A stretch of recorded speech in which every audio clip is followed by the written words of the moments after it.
Okay. Good evening. It's Wednesday, February 21st, 2024, 6:30 p.m. This is the City of Franklin Common Council meeting. Madam Clerk, please take the roll. Mayor Nelson. Here. Alderman Holfer. Here. Alderwoman Eichman. Here. Alderman Hassan. Here. Alderwoman Day. Here. Alderman Barber, excused. Alderman Craig. Present. Excellent. Please rise for the Pledge of Allegiance. I pledge allegiance to the flag of the United States of America and to the republic for which it stands, one nation, under God, indivisible, with liberty and justice for all.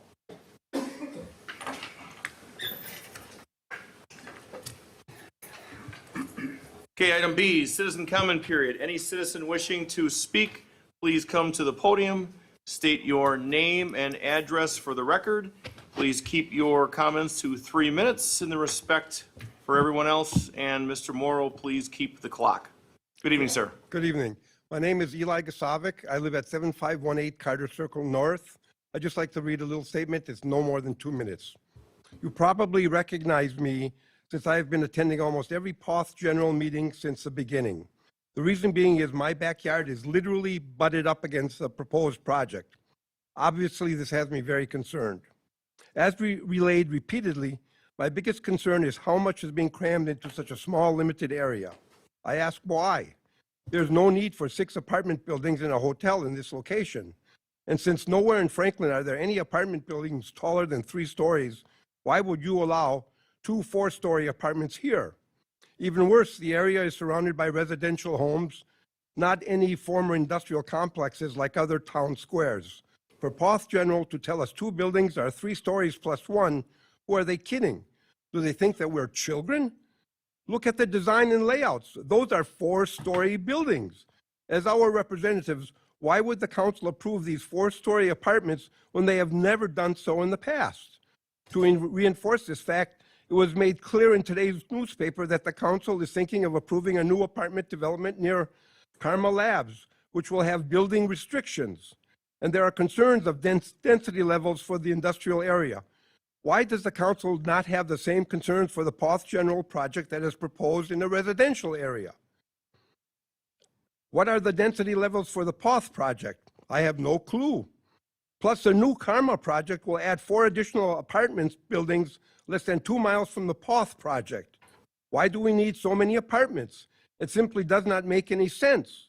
And should not our council be somewhat leery of dealing with POTH General, as their sister company, The Rock, has been repeatedly sued by our neighbors in Greendale? They have proven time and again they are not sensitive to the needs of their neighbors. In addition to our most recent power outages, of which we have not had power for close to 1 day, makes me think that cramming all these people, buildings, and the required utilities into this small space might cause even more outages. I ask you again, should you not have the best interest of your constituents in mind? The final straw for me is this possible closed-door session you might have tonight regarding POTH General and their request for taxpayer money. Why cannot your constituents be privy to this conversation? There are simply so many unanswered questions that all we can do as taxpayers is contact the local media, digital and print form, to let them know that another rock situation is possibly happening again in Franklin. And hopefully they can get the answers we cannot.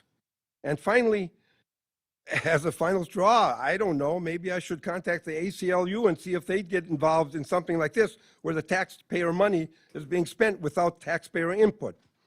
I appreciate the time you have given me and hope you will think about your constituents when discussing and hopefully not voting on this issue today and spending our tax dollars to allow a private company make even greater profits at our expense. You have the opportunity to make this development a success using common sense or a mess. We hope for success, but if it is a mess, it'll be way too late to make changes to protect Franklin citizens. Thank you. Thank you, sir.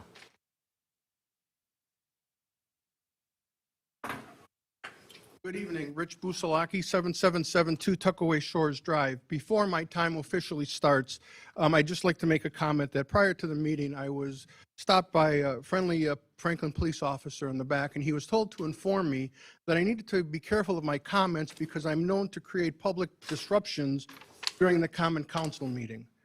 I take that as a sign of harassment, and I take that as a sign of my First Amendment rights, that this common council is telling me to curb my comments because I've never created a public disruption in this meeting.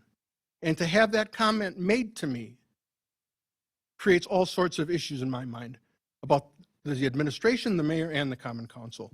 Now I'd like to start my comments.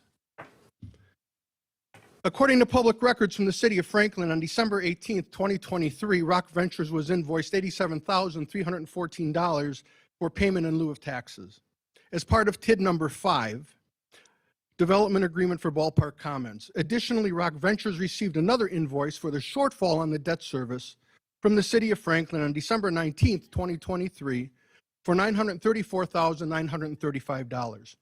Both invoices totaling $1,022 were due on January 18th, 2024. If Zimmerman doesn't cover it, you, I, and the rest of the taxpayers in Franklin are going to make up the difference. When will the city stop the madness? The city needs to stop spending money like it is an endless stream. On top of this, Zimmerman, Rock Ventures, and partners, Bad Axe Development, Vitology, and Pulse want to modify the TIF to incorporate or expand it to include these developments. Doesn't take a rocket scientist to figure that out. No more approvals of anything for Zimmerman or Rock Ventures until all bills are paid in full. Mayor Nelson, you're now the mayor. This issue is squarely in your lap. This is why your campaign team consisted of Taylor, Zimmerman, Hirsch, and a few others. Maybe before there are any other agreements with Zimmerman, Taylor, and Rock Ventures, the mayor and the common council could address the sound and other issues that they've promised residents umpteen times and nothing has been done with. Remember, Mayor, when you sat in that secret meeting where you allowed Taylor and Zimmerman, who were in the room, and Taylor, who has no operation of the Rock, who works for a nonprofit called the Rock Foundation, to call residents FUKCKERS and other county supervisors terrorists. The city of Franklin and our mayor appear to be bought and paid for by Mike Zimmerman, Steve Taylor, and Rock Ventures. According to the Rock Foundation webpage, ROC stands for Return on Community. Mr. Mayor, you and the rest of the election team can continue to come after me. I'm not going to back down, and I'm not going anywhere. You and the rest, 3 minutes, Mr. Buzalaki. I'll be wrapping up right now. You and the rest are messing with the wrong person. April 4th is a very important date, Mr. Mayor. It's my 55th birthday. The mayor and a couple other alderpersons are in office for 1 year since the last election. I am retirement eligible. Recall petitions can be circulated. So think about that when you make your deals for the citizens of Franklin in the closed session tonight. Mayor? Mr. Hofer? I'd just like to make a point of clarification. I believe it was mentioned the council is telling you you can't speak. The council, to the best of my knowledge, as alders, as individuals, we have no power. We only have power together as a council. This council has not taken any action or any direction. So where that came from, I don't know, but it did not come from the With all council. due respect, it came right here, right before the meeting. So somewhere authority was given to the officer who I spoke to and told me he wasn't told to tell me that by anybody, but he did. Somewhere there was a directive given. I'm just saying it wasn't from the common council as a body. Sir, I'm at a common council meeting. The mayor's here, the common council's here, the director of administration's here. It came from somewhere. Just want to be clear. All right, thank you. Anyone else wishing to speak at this time, please approach the podium. Mr. Lucky. Okay, I have a comment specifically for G2 that's on the agenda today. Jim, could you state your name and Oh, address yeah, for I'm the sorry. record, It's Jim Lucky, Luckey, and my address is 4925 West Rawson Avenue. Before I get to G2, just one quick comment. Going back to December of 2023 for the Franklin Historical Society. We always have a terrific Christmas program in our St. Peter's Chapel. It's kind of the highlight of our year to finish the year. But unfortunately, we had some problems with the foundation, the structure for the floor of the St. Peter's. And I'm here to just thank city engineering and the Department of Public Works for stepping in to help us to save that program. It was a very difficult job, being that you were crawling underneath the structure of the floor to shore everything up from some weak spots on the floor. And I myself was underneath that floor, so I truly understand how hard it was that these people worked. So I just wanted to make that comment to say thank you for the city, Mr. Morrow, but anyway, getting to G2. The Franklin Historical Society, we do our best to maintain the buildings for the city, right across the street here. And we do need to have the St. Peter's Chapel painted this year. And the simple reason is that, going back maybe as much as 17 years ago, we had the town hall we had to paint, and it just turned into just a major project, because it was left gone for so long that there was a lot of carpentry work, and it cost a lot more than it should have. Now, last year, with the city's help, the Historical Society got the town hall painted, and it was a very limited amount of carpentry work this time, and it turned out great by a company called Kovler's Painting. And I was under the impression that it was going to be in the budget this year, that we would be doing something on the St. Peter's Chapel, but somehow that didn't happen. But that's why I'm here, to see that we can get it done this year. I presented an estimate of what it's going to cost, and the Historical Society, on an MOU we have with the city, is responsible for $2,000, just like we paid it for the town hall last year, and we're prepared to do that the same. So I'm just here to ask approval to get this thing done this year and not cost the city a ton of money, in the next year or the following year, like happened many years ago with the town hall. So those are my comments. Thank you. Thank you, Mr. Lickey. Okay. Anyone else wishing to speak at this time? Seeing no one, close the citizen comment period. Moving on to item C, approval of the minutes, approval of the regular common council meeting of February 6th, 2024. Is there a motion? Second. We have a first and a second. Any further discussion? Seeing none, all those in favor? Aye. Any opposed? Ayes have it, motion carries. Item D, we have no hearings. Item E, we have no organizational business. Item F, we have no letters of petitions. Before we go into G1, we've got 40 items on the agenda tonight. I'm just going to express to the council that as this night wears on, about every hour and 15-ish, I'll probably take about a 5-minute break, hour and 20, because my goal is to be able to give people that afforded quick break, and then to not miss votes and or comments on each item. So I ask if you can hold it together as best you can. If you can't, you got to do what you got to do, but that's the plan. Okay? Item G1. So as stated last meeting, I was supposed to get the information brought forth, which would be the final fiscal impact on Enchant Christmas. We do not have that. What I said was it's coming back this meeting, what was going to be brought back when the information is available. When the information is available. No action taken on item G1. Moving forward, item G2, a resolution to award painting exterior of Franklin Historical Society's Franklin Chapel 8044 South Legends Drive to Culver's Painting LLC for $12,180. Motion to approve. Okay, we've got a first. Second.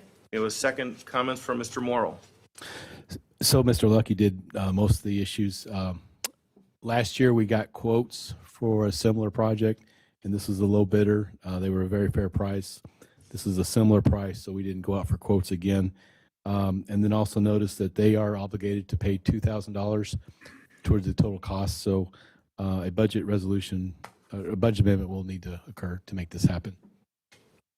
Thank you. Any further discussion? Mr. Holfer. Just for clarification, as it wasn't in the budget, where will the funds come from? So the funds for this will come from fund balance and capital improvement plan? Okay, and it won't have a negative impact for the rest of the, No. all right, thank you. The only thing I did want to state, and maybe the city engineer can answer this, it says the budget is 12,180, but on page 2, it says that it won't exceed a budget of 12,980. Let's see, there was some conflicting numbers on something I looked at, but it's a little confusing because there is up to $1,000 that will be for carpentry work as needed.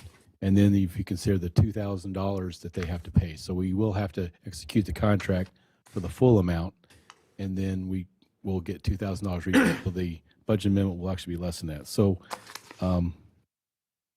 So it should still be the 12,180 though with the, yeah, so the if we could just get that corrected. the PO will be 12,180. Yes.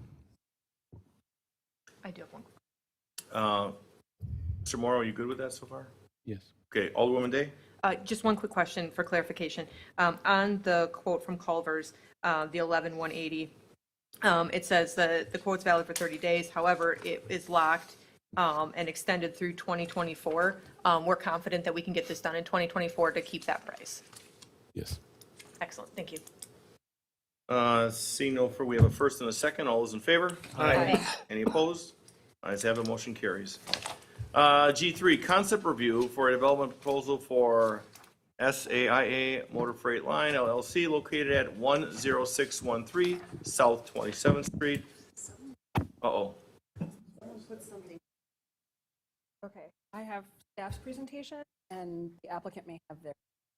So are we still on item G3? Yep. So I will continue to read it? Is that right? Concept review for development proposal for SAIA Motor Freight Line LLC located at 10613 South 27th Street. Tax key number 951-9996-019. Brett Rabe, is it pronounced, or Rabe, SAIA Motor Freight Line LLC applicant. Mary Nex, welcome. Thank you, Mayor.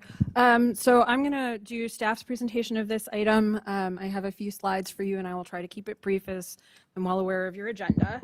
But this is a concept review for the former site of FedEx.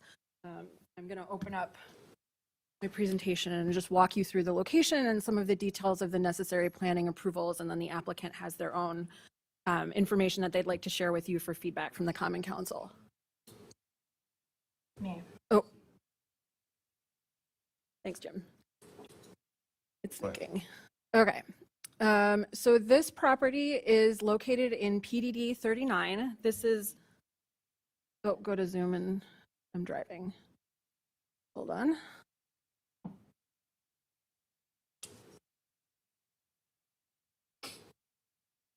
Okay. Nope, please go away. Okay, thanks for your patience. So this project is located in Plan Development District 39, which is the business park that was proposed to be developed and has a number of developments occurring in it in the southeast corner of the city. So it's just south of the hospital and also encompasses TID 8. The project is on the former site of a FedEx truck terminal, and it's in the gateway area of PDD 39. What that means is that there are specific development and use standards for the gateway area, which is the frontage, those properties within 1,000 feet or with frontage along 27th Street, with the intent that they have a higher quality of tenant and a higher quality of architecture and design in those development. So we have the Saputo development on the corner of 27th and Oakwood, and there are other developments in what is known as the industrial area. It has different development standards to the west, and this proposal is an adaptive reuse or redevelopment of an existing building. So it's a 13-acre lot. It was purpose-built with a number of features tailored to trucking, and the applicant is proposing a 24/7 working terminal with peak hours during the day. The gateway area of PDD 39 was crafted again to encourage those high-quality office, light industrial, and commercial mixed-use areas. So first off, what would be required in order to achieve the development as proposed is a major PDD amendment. So it should be noted that the FedEx development occurred prior to the creation of the PDD, and it is considered a non-conforming use. That use has expired. It had a special use approval, which is well over a year expired, which is the statutory requirement, and therefore cannot be reinstated in the same way. It has to conform to the requirements of the PDD. So in order to do that, in order to have the business type there, you would have to have a major PDD amendment. That is akin to a rezoning. It requires public hearings and common council approval, and it would fundamentally change several of the characteristics of the PDD, as this use is expressly prohibited currently in the PDD. So generally speaking, staff doesn't recommend things like what's called spot zoning, where you would change the PDD specific to a single parcel. That's not a planning best practice. There are some other items of discussion here. Truck uses are allowed in the park, as in the business park, as an accessory use. So there are a number of businesses that have trucking that are people that are delivering things and taking them away. And that is allowed as an accessory to another business type. So there are several properties that have obtained that special use approval. Saputo, again, headquarters is an example of that. And then there's quite a few things related to the site that are not consistent with the goals of the PDD. So PDD 39 has a separate set of design standards. I'm going to move on to a slide just talking a little bit about the current circumstances of this site. So PDD 39 has a number of design standards related to what you can and can't do in various yards on a site. So the front yard is always the yard that's facing the street. In this case, that is Elm Road. The applicant's proposal does not look at the Elm Road as being the primary entrance to this site. And so that's not consistent with the current ordinance, either of the PDD or the overall Unified Development Ordinance. So this is the primary entrance and the primary facade. There's a shared driveway on the northeast corner of the property that they're proposing to use. They have done a preliminary traffic study to support this because the location near the Elm exit is very attractive to them, and they can talk more about that themselves. But generally speaking, that is a cause for concern in terms of the development standards of the PDD. And I can canvass a couple more things about the site, but I think the applicants are probably better able to do that for themselves. So I'll just reiterate what would be required at a minimum from planning in order to accomplish this development. A major PDD amendment, which requires common council approval. It's similar to a rezoning, has a public hearing requirement, et cetera. And staff's recommendation, if the council wants to consider that, there are reasons you might think that it is appropriate to allow more uses in the PDD, and that's certainly something you could consider. I would not recommend doing it for a single proposal. Do it because you think it's the right thing for the district. Special use approval from Common Council for overnight truck parking. That's a requirement throughout the city and also requires a public hearing and Common Council approval. A site plan amendment approval from Plan Commission. And then waivers of design standards. So I briefly touched on the design standards, which relate to the overall design of the PDD itself, the relationship of the PDD to 27th Street and some of the infrastructure there. They would either have to request waivers of those design standards, which Plan Commission is able to grant, but they would need many of them. Or you could choose to do an amendment to the PDD to revise those design standards throughout the PDD. Again, that's something Common Council could consider and would require your approval. But if you want to do it for a single developer, that is your call. So, and with that, the applicants are here. I believe they have some slides ready. And I'm done. Number one, excellent job, Marion, Yes, thank you. as usual.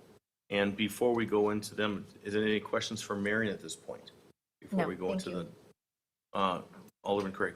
When you talk about the timeline as far as that goes, how long would that take as far as getting from point A to point B? Would that be something that where all the hearings and all of the discussion, is that something that we'd be looking at a 2-month window? Are we talking, hey, it's about time, this will be wrapped up by the time football season begins? Like, what would we be looking I at? don't know when football season begins. Oh my God. Sorry. Really? So the typical approval timeline is we try to stick to 90 days. Because there would be so many applications required, I don't know how they would choose to phase their requests, and that could affect the timeline. But if the major PDD amendment, which would be the decision point for Common Council on this item, I would say 90 days would be the maximum. So. That's all I got. Thank you. Thank you, Marion. I only took one real big takeaway from tonight on this so far. Okay. So if we would like to have the group come up and, No, it's already open, Glenn. Those are my files.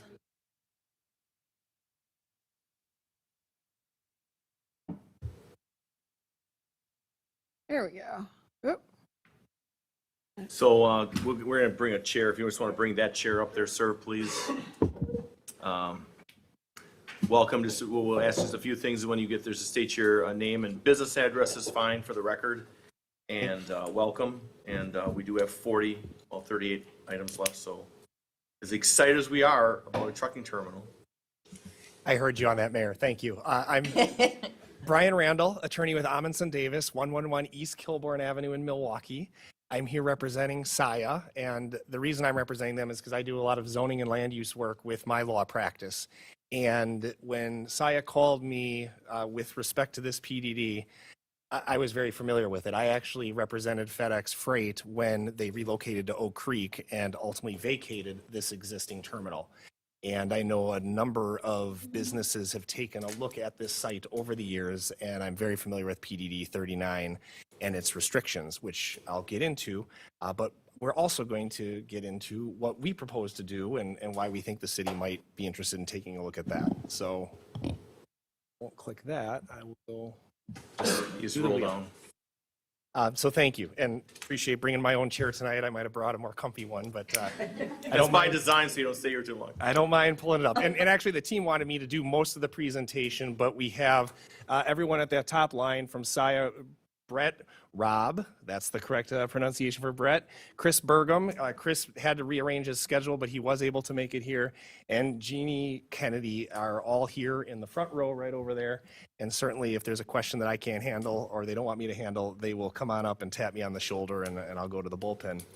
My name's up there. We also have some design partners who are not here tonight, but we know that there would be a very diligent effort in multiple steps working with staff. So we do have Kimley Horn as a civil engineering firm and Design 3 Architecture are on our team.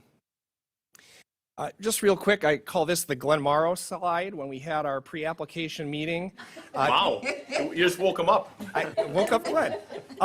The reason I call this the Glenn Morrow slide is because Glenn was very clear to us at the pre-app meeting that, look, Franklin has a very successful industrial park, it has a business park, and this site we're talking about is in the Commerce Park. And sure enough, after that meeting, I drove through and I kind of found my way throughout all these areas.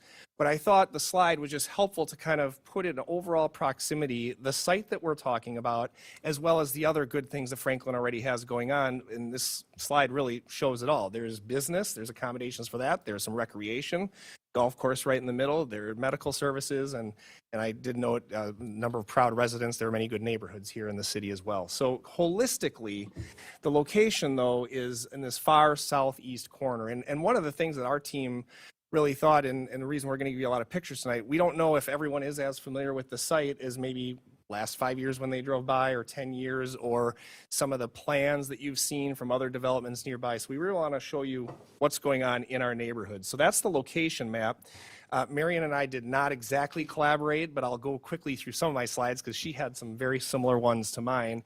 PDD 39, I tried to give that little diagram for you. As best I can tell, I think it's over 500 acres of a dedicated planned development district. In 2016 is when the city, the Common Council, I think it's all new faces around the podium today, and that's just a little screenshot of the document. It's about 20 pages long. I think it's actually in your packet this evening.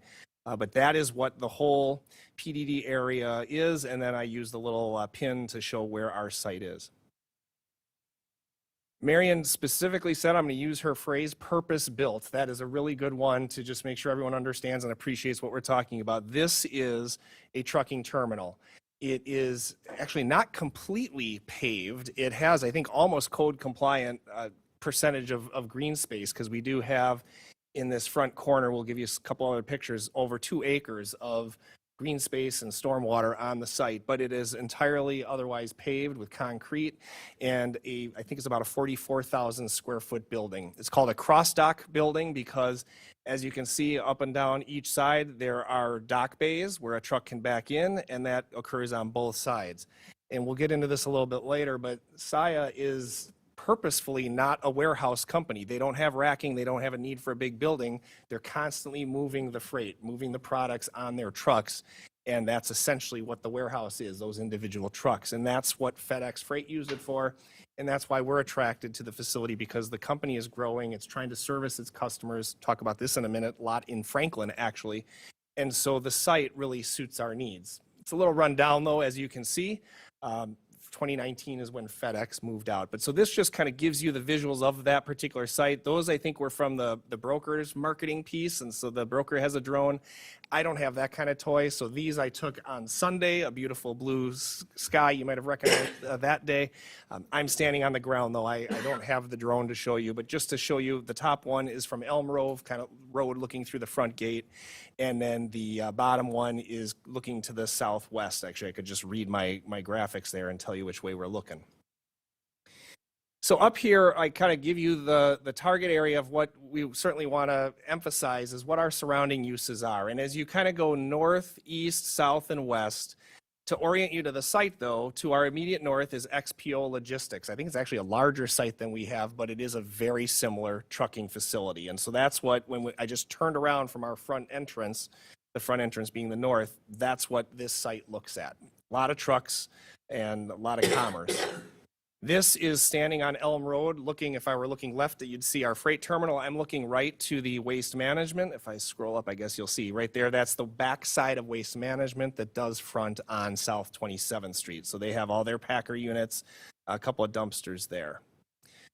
Surrounding uses, as we swing around then to the east, we have the Oaks Auto Body on the hard corner, and on the border is right there. Those are certainly not industrial, but Oaks Auto Body has services they provide.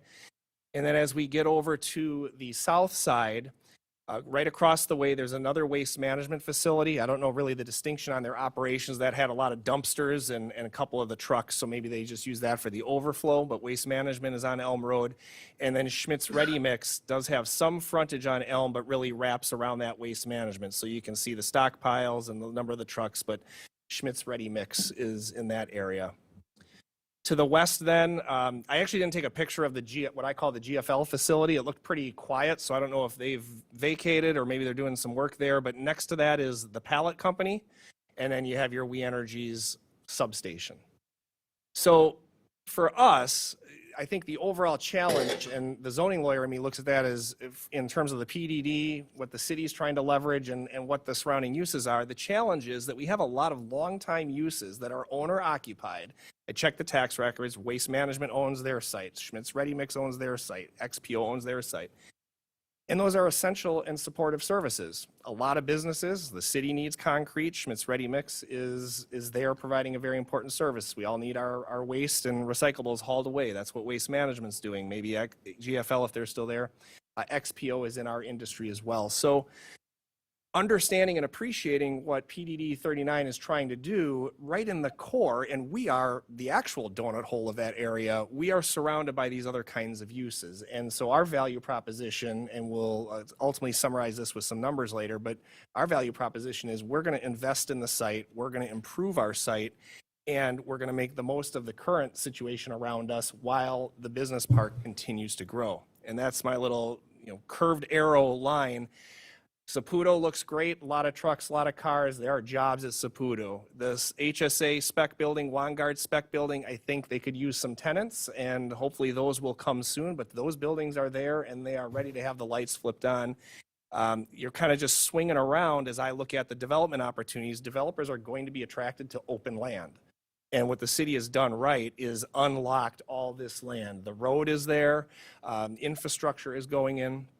And so most recently, I believe concept was last fall with the likewise flex buildings on the south. So what I'm thinking is going to be most likely to happen is you're going to have a nice development surrounding Swing, but the reality of what's in the middle is it could well be there to stay.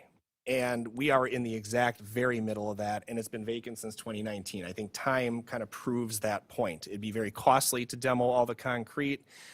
It would be tough. It wouldn't be tough to design a very beautiful building and walkability and pedestrian uses, but then everyone who's at that beautiful building is looking at some of these surrounding uses. So, and the last thing to just point out, freight services are important, and we kind of proudly classify ourselves as one of those essential services, because the reality of keeping dock doors to a minimum at the spec buildings or at the likewise facility is because the city tells those developers, minimize what you're doing with the trucking, have the trucks come and go and pick up the load. What our facility and what XPO does is they will allow those services to hit those buildings that are nearby. And my team was just telling me that they were checking their current customer list, and Karma Labs is one of their daily trips here in the city of Franklin. And of course, Karma is going to be expanding. And so our location to these existing businesses is important for what our business objectives are. So that's the challenge. The opportunity for us is that we can improve the site and the building, and we can meet a need. We're going to put a multi-million-dollar investment into the building. We're under contract to buy the site. And we are very careful. I should talk a little bit about timing, because Alderman Craig, you asked a very good question.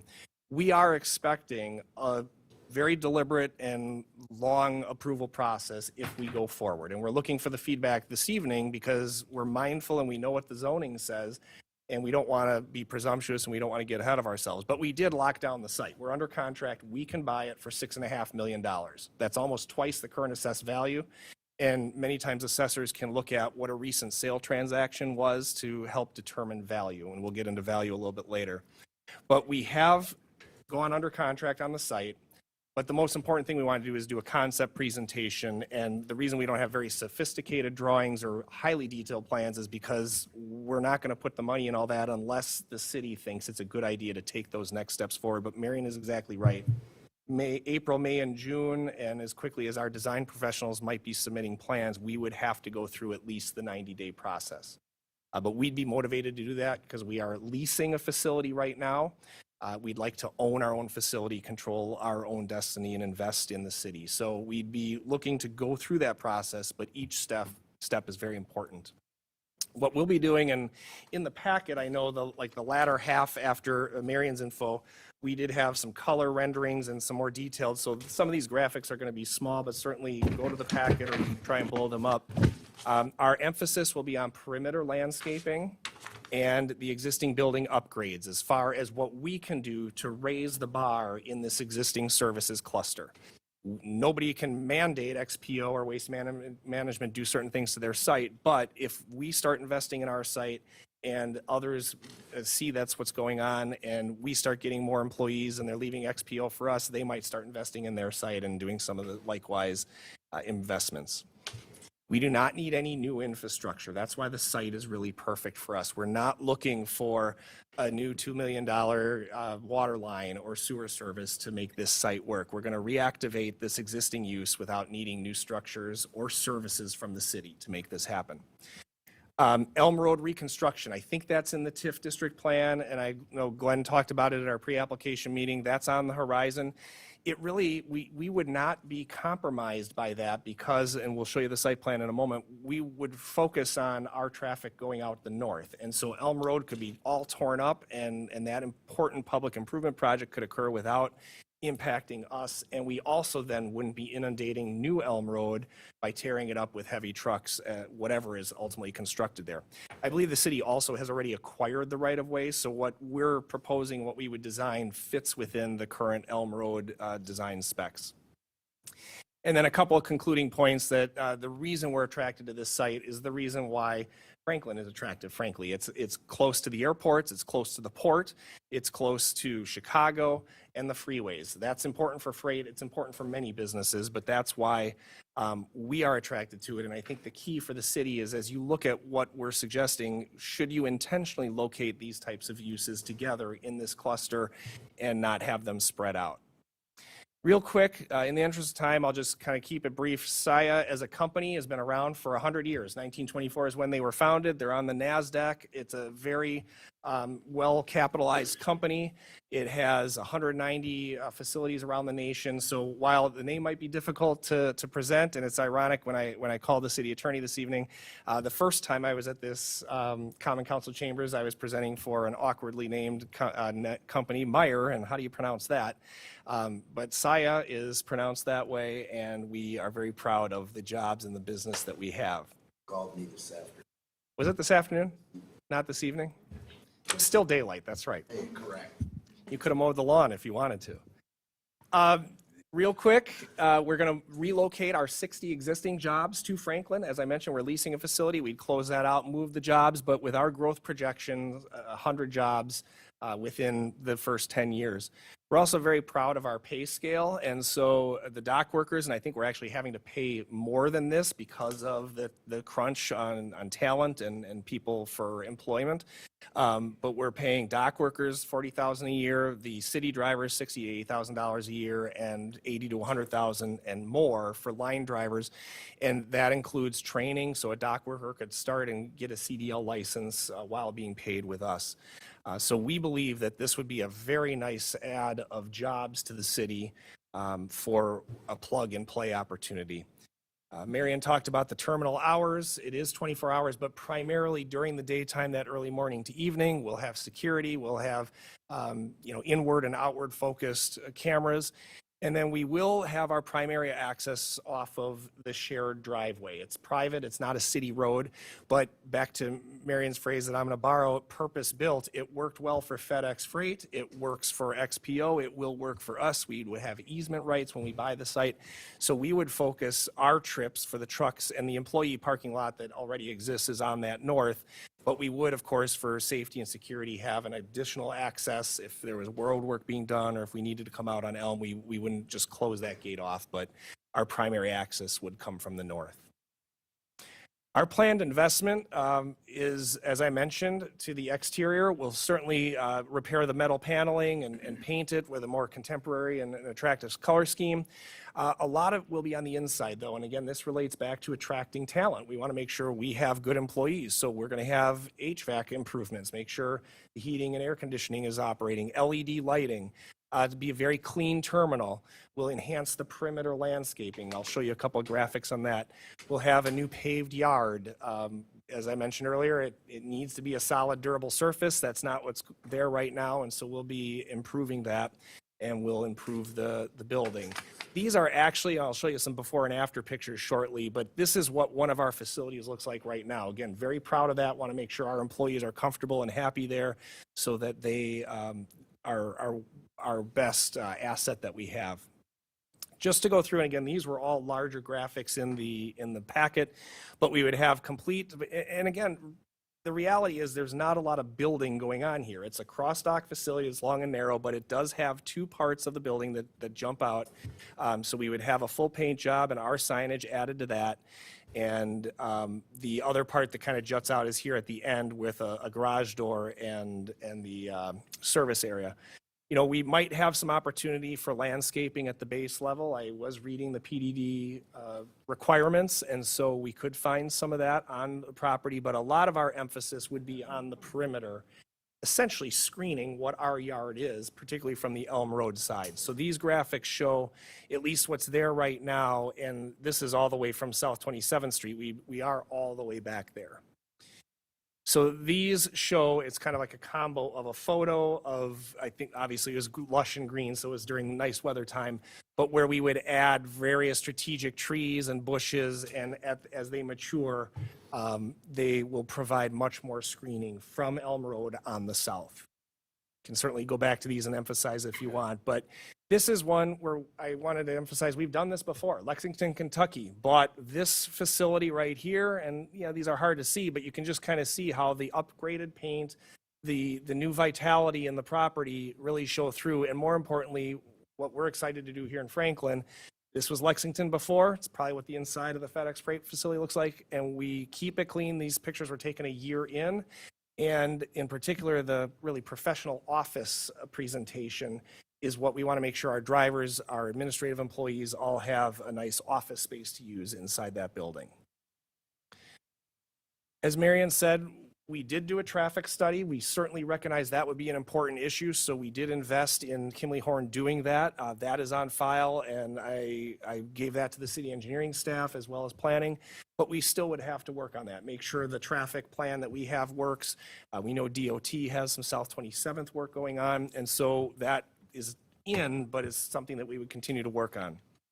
Zoning, we obviously have to work on that. I have ideas, but I'm not going to take your time this evening. I've heard Marion loud and clear on some of the restrictions in the PDD, but if there's an opportunity to move forward, I think we can work together to find a way that that might work. All subject to public hearings, all subject to citizen comments, and ultimately needing a vote by the Common Council, and of course, recommendation by your Plan Commission. And that's also then the full city reviews. We know there's site and building plan. There might be natural resources review. All of that, we'd have a plan sheet like this and many more to come. Finally, to conclude, and I almost hesitate as a lawyer doing math. I went to law school for a reason I probably shouldn't, but I've done a number of TIF deals, and I know the value that tax increment financing can bring to a community and how you can leverage that to make things work. In our case, we recognize we're in TID 8. But the most important thing I want to emphasize is we're not looking for any incentive from the city. We're not looking for TID 8 to finance something to make this work. Everything that we're going to do will add value to the site, will increase the assessment, and in the TIF language, that will increase the increment on our property without having to pay anything to us or for us. And by reason of the increment increasing, we'll pay more in taxes. And so just to give you a couple of baselines, I believe when TID 8 was reconstituted, there was a $2.9 million baseline of an assessment paying $47,000 a year in taxes. So I just always deducted that out because the increment's only what we've grown. When we come in, or at least the current assessment, that's this graphic from your consultant, it's currently assessed at $3.9 million. So it's grown a little bit, although the property's deteriorated. We think it's fair to say that it's going to at least double to what our purchase price is at $6.5 million. And so suddenly you start to see here in 2024, 2025, we're going to pay half of the taxes that year, but we start to pay, I'm going to call it gravy, into the TIF district each year without needing anything financed out. So at the end of it, and these numbers hopefully are off, meaning they're low, but I would defer to your economic development director or even Glenn, who might know how the district and the Elm Road costs work, or your city administrator. But the point is, every dollar that we pay in taxes when our assessed value goes up will be additive to the TIF district without needing anything out of it. And that's the value proposition that we hope the city is able to think about and weigh. There is a vision. There could be something better. That's TIF District 101. But for the city's investment, none of this development would occur. But the reality is, maybe in that donut hole that we're talking about on this site, it may not occur anytime soon. And so we would be willing and ready to invest in, increase the value, and bring the jobs to the city. Anything that I missed, guys? We'd be happy to answer questions. Courtney? Yeah, I Alderman can Day. either go first or last, it doesn't matter. Go first. Lead us off. All right, thank you. And thank you, Mr. Randall, for our conversation last week about this project. So I have a few things. First, you touched on it briefly, Mr. Randall, in your presentation, but I just want to go back to a couple of things.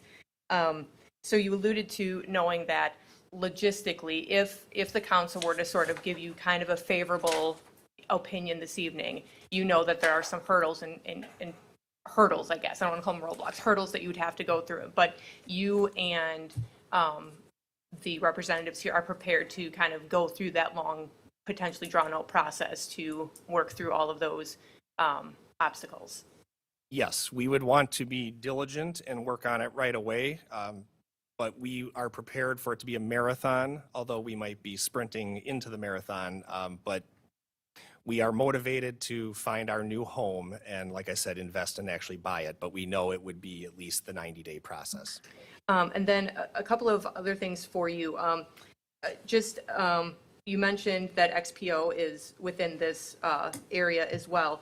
Can you talk a little bit specifically about why having two of essentially the same type of organization in such a small proximity is beneficial? Or would you be like in competition with each other? Or how would that play out, having two very similar businesses right next to each other? I don't know that in competition would be a drawback for us. I think the reality is, as a land use, you have two very similar uses that need the same types of facilities and services, the roadways, the access to the freeway. And it's kind of like, if you think about in land use, why gas stations oftentimes are kitty corner from each other, or drive-through restaurants want to be near each other, because that's where the core of the services and the people are. So for those two base facilities, it wouldn't be a problem to be next door to each other, but they're both, in a way, competing for having the access to the Saputo building and whoever goes into the spec buildings and going out to Karma Labs. So it's not a negative from our standpoint, and it's better to have those using the same facilities than duplicating that somewhere else. And then in your opinion, or the representatives that are here, do you feel that having a secondary trucking operation in this particular TID that is struggling a little bit to have tenants come in might hopefully entice some folks to maybe want to come in if they had that option so close to them? Go ahead. Brett with SIA. It would definitely benefit the community. More aggressive rates. We are. Sir, could I again just have your name and business address? Brett Raby, and then 11465 Johns Creek Parkway, Johns Creek, Georgia. Thank you. But it allows for much more aggressive pricing structures, being that much closer to the end consumer. We are already here, and it is competition, but we're both national companies. We service different markets better, so it allows more flexibility and should help the community, get more competitive pricing. And one thing I wanted to say that was in the packet that was not in your presentation, I know that sometimes when we have companies that have trucking, whether it's during business hours or overnight, there's a lot of concern sometimes about noise in the off hours. But I wanted to draw attention to, in our packet, it mentioned that your trucks do have an automatic kill after idling for 5 minutes, and that they do not have backup beeping. Is that correct? That's correct. Okay. Our hustlers will have that no backup beeping. Our forklifts on the dock, we went to a blue light backup system, so you won't hear the horns that you can hear at other operations. It does have the 5-minute idle kill switch. We invest heavily in, our tractors. So we're usually running some of the latest and greatest technology, which means more fuel efficient, quieter, better operation for our community. And part of the reason we're looking at this, SIA is a publicly traded company. We are focused on ESG initiatives. This being a reuse of an additional structure, the only other opportunity in this market is to go to virgin soil, and do that disruption. So that's I wanted to ad-lib that in too, just so you guys understand why we're looking at that. Yeah, so just so you know, Mr. Robbie, this is my district, so I think that's why the mayor let me go first. Okay. So what I wanted to sort of just say in general about this particular PDD, it was created, I think, with a vision that is somewhat coming to fruition in certain aspects of it, but there is a chunk of area with existing businesses that, don't meet this standard because they're existing businesses. And this property happens to fall right in the middle of that. We've mentioned that it's been vacant for 5 years, and I think the pictures show that the property itself is kind of starting to deteriorate to a point where it's becoming less and less desirable for people to want to come in and revamp it for a different use, to have to, tear down the building, bust up all the concrete, that kind of thing. I think in this instance, it's very refreshing to myself to have a company come in and not want money from us and pay their taxes on time. That's a refreshing news story for today. The one other thing I was very impressed about was the pay scale of your employees. Franklin, cost of living Franklin's a little higher than some of the other cities in Milwaukee County, and as opposed to some of the other businesses that have come in, I truly think that the folks that would be working at your company would be able to potentially then live in Franklin, and then we would have a complete return on investment for those jobs in that company coming here. So I am generally in favor of this. I know there's a lot of hurdles that would have to be overcome by everybody involved, but I think given everything that's going on, I think it's a good fit for a parcel of land that I don't think has many other applicants or many other people interested in it at this point. So I'll yield. Alderman Craig, then Alderman Barber. Excuse me, Alderman Holfer. Just kind of piggybacking a little bit on what Alderwoman Day was talking about as far as the competition in that space with you and XPO. Is there a delineation between the two as far as, where you will be more apt to doing more consumer goods and maybe XPO wants to dabble more in like chemicals or anything like that, where there is oh, well, that's not us, that's these guys over here. Is that a case, or am I misreading that sort of layout? It's kind of a misread on that. Okay. In general, we're going after the same consumer goods. It's just location. We're in your market already. We're servicing it. You guys just aren't getting the benefit of the taxes. But having us closer, we can get more competitive on pricing to help drive it down. But it can vary. Sometimes we work better off certain sides of freight. They work better off different stuff. So, the pricing models does drive that. But in general, we're both transferring non-perishable goods. So anything that you're picking up from, a certain Starbucks or something like that, that's part of our package. So, it helps the communities to have a little bit more centralized pricing where we're not fighting traffic or doing things since we're already here in the local market servicing you. So the competition's already there, I guess, is the short of it. We're already competing. We can just get more aggressive, which hopefully helps drive down prices. Is that kind of leads me down to another path of, is there the possibility where this will then degrade the market share between the two of you, or will this be something that, you become the Coke and Pepsi of this in this corridor of southeastern Wisconsin? So we have to look at a bigger picture. Right now, the industry in general is sort of in a scramble mode. YRC, a major carrier, top 5, went under business last year. That freight went somewhere. So everybody's picking up their share. We're seeing increases in freight prices because the competition, we don't have the doors to service the market as efficiently. So it's going to be more of a Coke and Pepsi situation. Okay. Thank you. Alderman Holper. In the packet that we received, it says that you could be amenable to selling after a period of time. And given your investment, do you have an idea of what a reasonable time frame might be? I would have to see how the impact. As we work closely with planning, what we need, also getting the building. Right now we're looking at between $4 and $7 million on top of. The ROI. Traditionally, we're looking at a 12-year. We want to be here for long term. We say jobs, but really, SIA is more career focused from our doctor driver program. Average tenure before massive expansion was 7. I've been with the company 10 years. This 9, going on 10. So we're looking for long term. So something comes in and it's a big win for us and we need the area, then where are we at? We're in less than 12 years and Yeah. that's a little difficult, but I appreciate it. Thank you. Anyone else at this point wishing to comment? Alderwoman Eichman. I just wanted to thank you for the excellent presentation and for your time in here tonight. That's all I have to add at this time. I yield. Okay. Any other comments from staff on this at this point? Nothing? Okay, it is 7:30 p.m. Alderman Barber is here.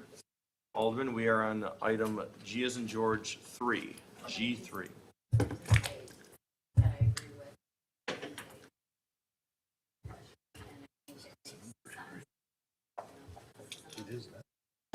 But it makes sense.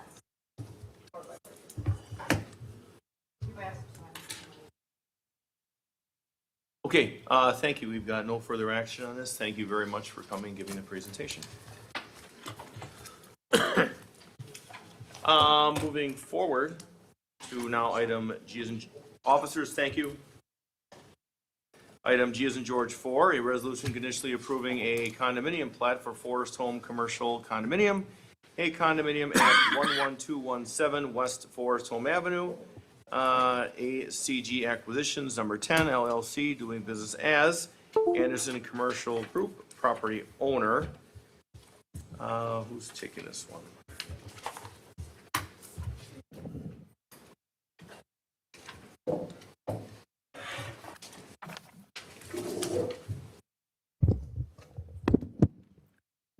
Regulo, good evening and welcome.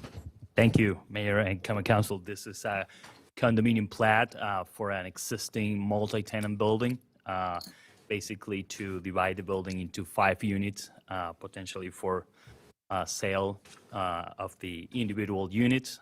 There are no site improvements proposed at this time. It's just to create the units with a condominium plat.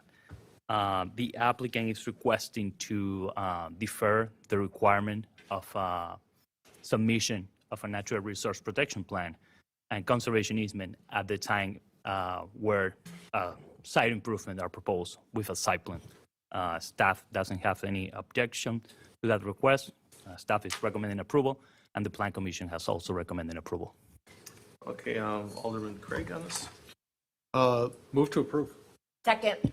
We have a first and a second. Seeing no further discussion, all those in favor? Aye. Any opposed? Ayes have it, motion carries. Moving on, item G5, a resolution authorizing certain officials to accept a conservation easement for and as part of the review and approval of the site plan amendment by Federation of Croatian Societies, Inc., applicant and property owner 9100 to 9140 South 76th Street. Is this Marion? Transfer of communication? Thank you, Mayor. This conservation easement is actually the result of a natural resource special exception, which was applied for and granted a number of years ago. The applicants have recently received approval of a site plan and now are in a position to record that easement. I do have a corrected draft resolution for you because I had the wrong name in it, so I can pass that around if anyone wants to look at it. But otherwise, the applicants are here. The conservation easement does include a mitigation area as a result of that NRSC, but otherwise it is a pretty standard conservation easement. Alderman Holfer? If there's no questions, I would move to approve. Second. We have a first and a second. Any further discussion? Seeing none, all those in favor? Aye. Any opposed? Ayes have it, motion carries. Excellent. G6, Environmental Commission recommendation back to the Common Council regarding mowing best practices for maintenance of native plants. Marion X.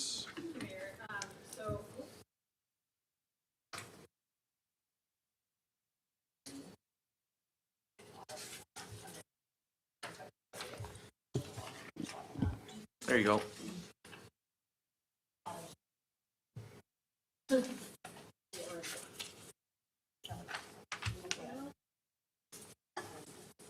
Might need some batteries.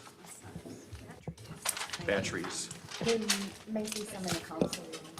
We got some. You know, I would go with that, Marion. I would just go with the loud. Just go with it. Bring it. Okay, thanks, Mayor. Wow. Not angrily loud, just somewhere in the middle. That'll keep us up. Okay. So in 2022, residents of Franklin came to the Common Council requesting that you consider a resolution or a decision regarding the No Mow May movement that has spread around the community here in Franklin and statewide. In order to encourage pollinators, et cetera. The item was referred to Environmental Commission to review literature and to make a recommendation back to Common Council. They did recommend that No Mow May not be adopted by Common Council. Their thought was that turf grasses and the plants that typically grow in them are not native plants, and that is not really a best ecological practice. So they did a lot of research around that, but then as a result of that discussion, Common Council referred the item back to Environmental Commission requesting additional information for mowing best practices on city lands and also for native landscaping information to be shared with the public to encourage better management of lawns, et cetera. And so this is part of their response to that request. So they did a variety of research, and then as a result of this review, they met with people from the Milwaukee Metropolitan Sewerage District and did a bunch of research. MMSD are by far the experts in the region around some of these kinds of practices, and so they have a very comprehensive 150-page document of how to manage different types of native landscaping, which I'm happy to provide but did not put in your packet. And so the single thing that they did wish to recommend out of it is mowing practices for vegetation in floodplains and in native planted areas. So an example of that would be Victory Creek, which is a conservation area that the city currently owns. So there are some recommendations here related to the timing of mowing, the height of mowing, et cetera. And this is the information that they wanted to refer back to Common Council to then also provide to the Department of Public Works. So the requested action is that you direct Public Works staff to review these recommended practices for incorporation into scheduled maintenance of city lands. Any comments before the motion? A question. Mr. Hofer? If we adopted these, Glenn, would that have any positive or negative impact on our mowing practices and manpower and things like that? So I can tell you that my DPW is not in favor of adopting no mow Mays because if we were to wait to mow later, then it's double the effort. So it's that kind of issue. So we would prefer that we exempt city properties from this issue, whether regardless of what you decide to do with the residents, but we'd like to continue mowing city parks. Well, it says typical grass is 3 to 4 inches, which it must be pretty much what we're in line with now for parks. I don't know that. I know that when we skip a week, it's tough to catch back up. So And then 6 to 8 inches. especially in the height May, especially in the May when things are really growing fast. But 6 to 8 inches for the native flowering plants, do we have much of that? It's the only place. So there are parks where we have some native plantings and Oh, Marion, you got the floor. Yeah, to clarify, so this wouldn't be recommendations for areas that are planted with turf grasses, but for native plantings like Victory Creek, like some of the other areas that we're looking at doing restoration work in. So these are the recommended practices from MMSD, not for like a baseball diamond, but for, a restored floodplain. So very small impact. Thank you. I have just a couple comments, and I agree with the city engineer on that we don't want to be putting ourselves behind the 8 ball and keeping our city-owned spaces neat, tidy, up to date, and not under the gun. So that's my 2 cents on this. Is there a motion? Mr. Barber. I guess my thought is if we do this, the next step to be try to make this citywide and that kind of a follow-up. I mean, I'm sure this is just for us internally at this point, but that No Mow May is, when it was brought forward, was supposedly going to be citywide as a suggestion. So I'm kind of like, I don't want to see that citywide at this point because of the things that, when does it become obtrusive and when does it become offensive? If you go that route, so I don't want to go that next step. I agree. Marion? The Environmental Commission also agreed with Alderman Barber, and their recommendation was not to adopt no mow may, but then to recommend native landscape plants for use on private property and city property. They have some resources they're currently reviewing about that. So to plant native landscaping, but not necessarily to remove all lawns or to leave them untended. Thank you. Alderwoman Eichman? Thank you, Mayor. Marion, that was part of what I was going to address. I remember this very well from last year, and I was the alder, or one of them at least, that asked for this to be brought back. So I appreciate the work that was done on this by all. Also, in that I had asked for this to be in the spring newsletter and a link on our website, which I am so happy to see that's included in here.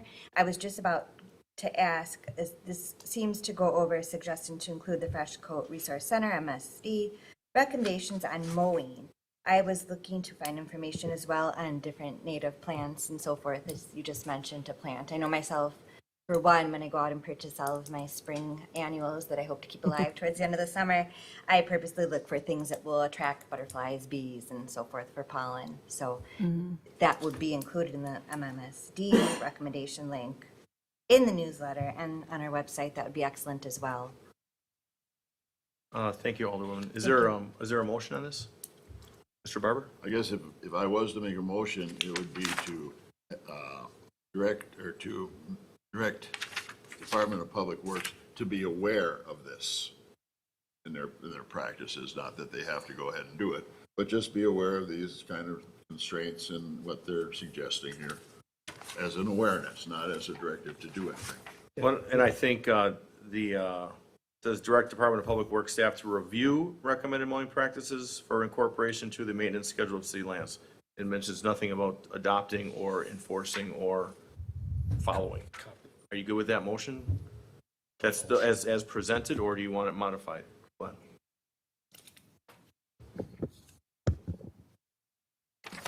You're fine with it? I'm sorry. Then I'll make the motion because it's just the awareness is what we're speaking to at this point. Just aware of it. Okay, then I'd like to second that, please. Okay, we got a first and a second. All those in favor? Aye. Any opposed? Ayes have it. G6, motion carries. G7, ordinance to amend Planned Development District Number 7 as it pertains to the administration of sign permits. Regulo. Thank you. This is an amendment to the Franklin Industrial Park, PDD, in order to streamline the review and permitting process for sign applications, because the current process is a two-step. First, the applicant submit an application to the Department of City Development, application that is called sign review, that goes to for staff review and then for review and approval by the Economic Development Commission. If that is approved, then the applicant submit the sign permit, and staff has to review the application again. So it's basically staff review the application twice, and the process normally takes about 30, 60 days, depending on the agenda of the Economic Development Commission and the staff workload. If this is approved, we can reduce the time frame for this application to about 2 or 3 weeks.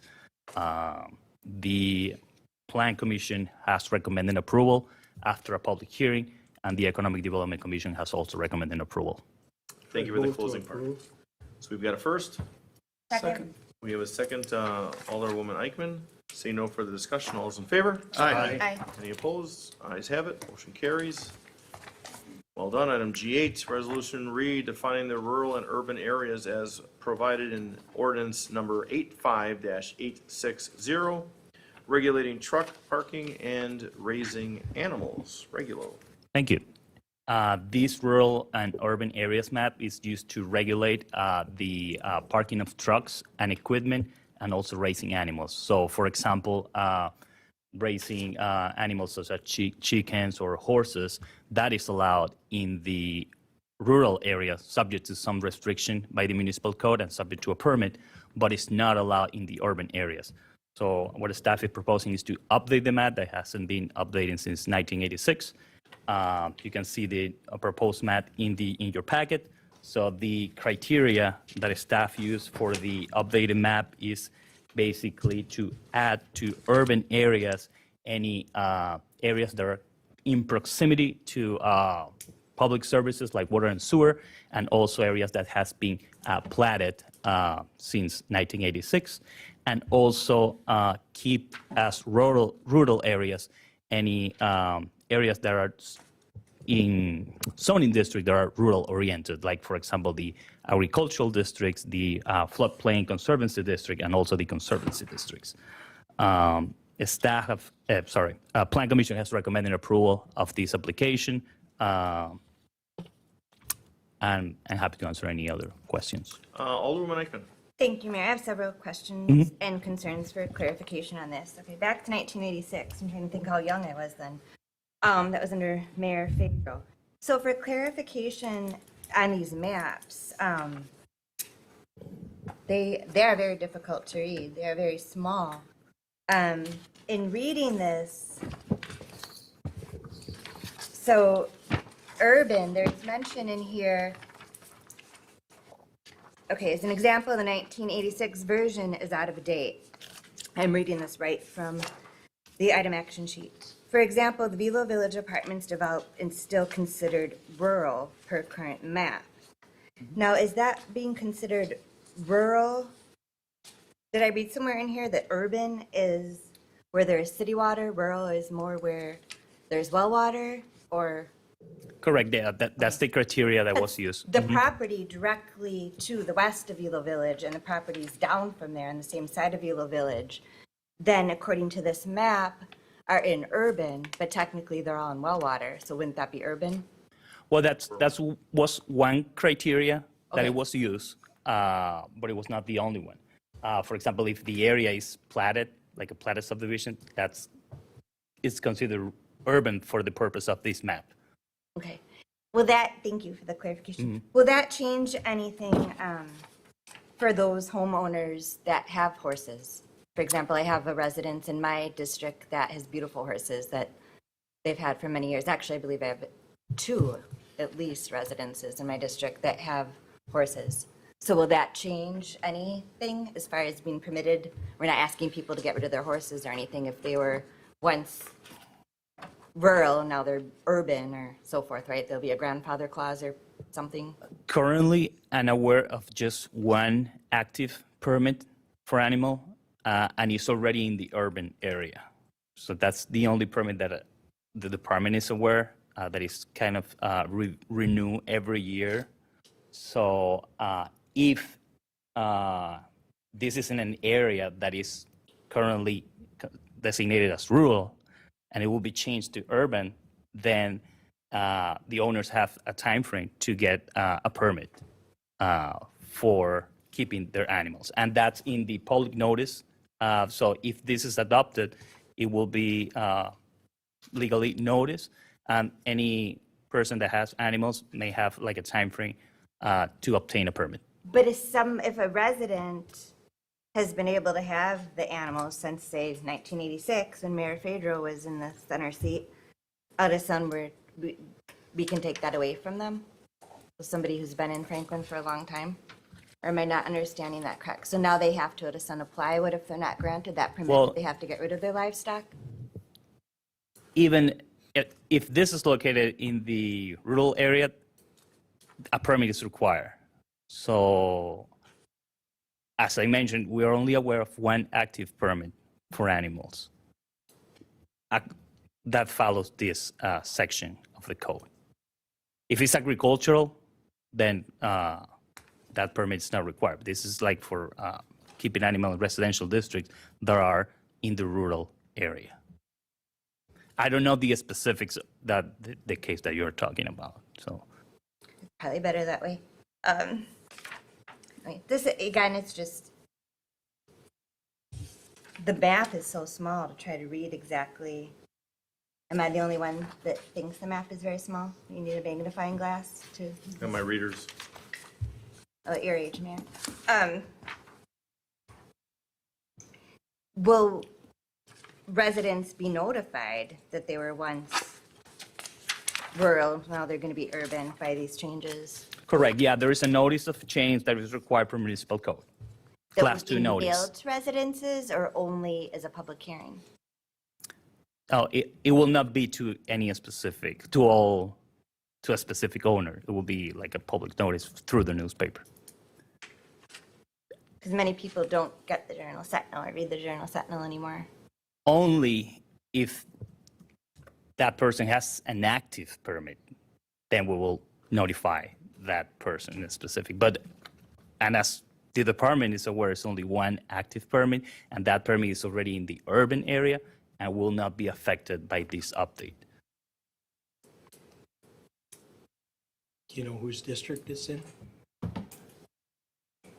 That, I mean, I don't have that information now, but I just First, that would maybe answer. review and was No, only it doesn't one. answer all my questions, but thank you.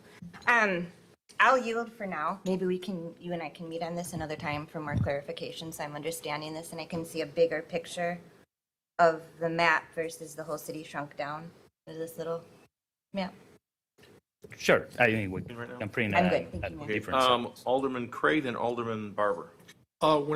When going back to Alderwoman Eichmann's kind of questions, when it talks about raising animals, I know we had passed a change to the ordinance regarding tiny horses earlier on, middle of last year, if memory serves me Tiny horses. proper. Are those affected by these changes as well? Because that increased the amount of dogs and cats and tiny horses that could be in a urban area. Does this affect those residents as well? I know that horses are regulated by this section of the code, but I'm not sure about tiny horses. Okay. Alderman Barber? Are there people that have animals that do not have permits? That, all of a sudden it's going to come into play? I mean, how many are out there that have never done a permit? That I don't know. Want to do a permit, and so Sure sounds like it. we've got one known permit in the city, and I see more animals Oh, than yeah, that. without a doubt. What would a kangaroo fall under? Or a wallaby, I'm sorry. No, that's a different section. Right. That's a Okay. different I section. just think about the wallaby that we have Mm-hmm. in Franklin. Is the Franklin Police Department have caught once or twice or more? That's a different ordinance. Okay. Thank you. Alderwoman Day. I could be wrong, but I think we're getting a few things in the code confused. So a lot of times, and my understanding of it from the many times I had to read it, is that the individuals that typically own horses, goats, sheep, chickens, whatnot, are on bigger parcels of land, not necessarily I have a house in my district that I know has horses, but they have like 10 acres of land. So typically, I think those people are most likely fine because of the way that the zoning is written. Are there people that have animals that don't have permits? There's probably many people that do that. I would surmise that most people don't license their dogs and cats either, but I don't think that there are that many people that this is going to impact with the change in the map. I disagree. Hold on. Sorry. Go to the floor. I'm just saying with the change in where the map changed it, because a lot of the new areas are things that just developed into subdivisions. So think of the new things off of 76th Street, or right in the context of where Velo Village is with all the apartments. I don't think it's existing neighborhoods. I think you're wrong Okay. on that. Actually, I So know you are. still have the floor, Sorry. Alderwoman Day. No, I'm not I yield. Alderwoman Eichmann in rebuttal. I'd like to bring this back from review and maybe a clearer picture, larger picture of what the map would be. If it can't be printed up for us, maybe something more on the screen. This is going to affect personally more my constituents than I think we realize. And it's a little alarming to me that you're only aware of one home in all of Franklin. So is your motion to table this and bring it back to the next meeting? That would be my or- motion, is to table it. When would be enough time for you to bring it back? You I want- mean, do you need time to redo anything? I don't want to bring it to the next meeting if you've got a I mean, full. what additional information? I can print the map in a larger size. That, no problem. Do you think one meeting, or do you want to go till the second meeting in March? Yeah, Right, we'll get to that, but I'm saying, are you saying it's better than the second meeting in March? second meeting, yeah. Okay, so let's move this. Alderwoman, how about the second meeting in March, just be more specific what you're requesting of staff, please? A much larger map, even if it has to be, in the past, there's maps that I think your department has provided that we have to kind of fold them out, you know, just to have this enlarged so we can get a better feel of these areas here. Better clarification of the animal permits that are required. I mean, I don't want to make a resident, say somebody who's had horses for many years and all of a sudden they have to reapply and possibly if their permit's not approved, if I'm understanding this correctly, and if I'm not, please correct me, that then they have to get rid of their animals? Because all of a sudden one day we decided to go from urban to rural, rural to urban. Well, I if- guess I'm just not, there's something I must be I mean, missing here. even if this update is not approved, I don't know the specific of your case, but in most cases, a permit is required. An animal permit is required through the Department of City Development. Right, but obviously those permits aren't being done. If Alderwoman Day is saying someone in her district may or may not have horses, I know possibly someone in my district, or 2 or 3, may or may not have horses. And then we've got 4 other districts throughout the city of Franklin, one of which is a little bit more rural. So I'll yield at that. Okay, you're yielding, okay, so just so we know before we go on this over here, we're going to bring it back March 19th. Are you clear on what the Alderwoman's requests are? A larger map, and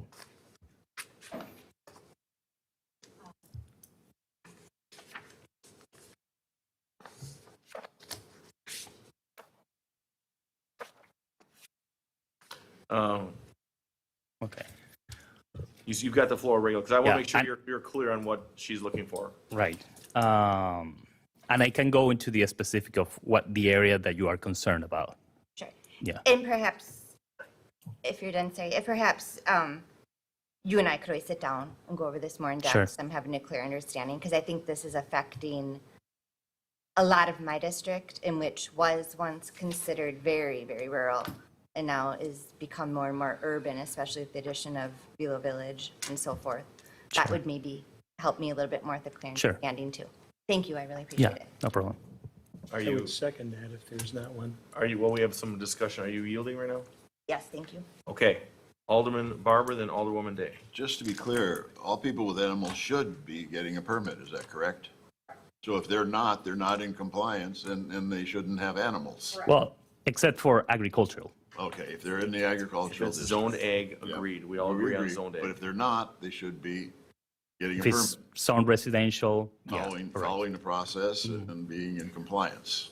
Okay. Excellent point. Alderwoman Day. No, Oh, you yield? Okay, so we've got a motion to bring it back on March 19th by Alderwoman Eichman. Is there a second? Yes. Alderman Hopper, all those in favor? Aye. Opposed, nay? That's said. At this point, let us take a break. It is 7:58. Just be back at 8:05, 8:05. We're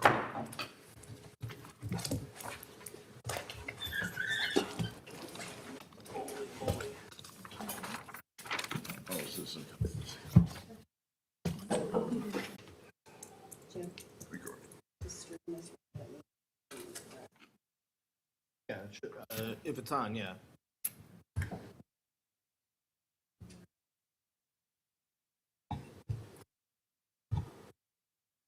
He's going to verify it?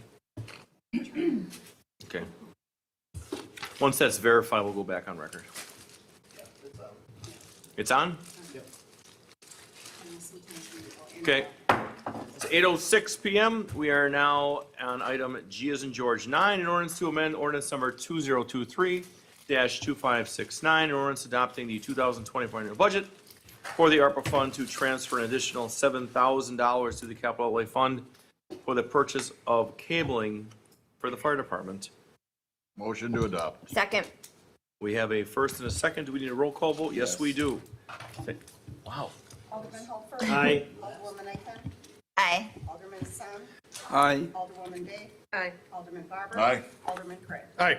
6 ayes, no noes, motion carries. Excellent. Item G10, authorize the agreement for fiber optic maintenance services between the City of Franklin and Fiber Optic Management, LLC, doing business as Turnkey Network Solutions, funded by account number 46-0181-5846.9650. Motion to authorize. Second.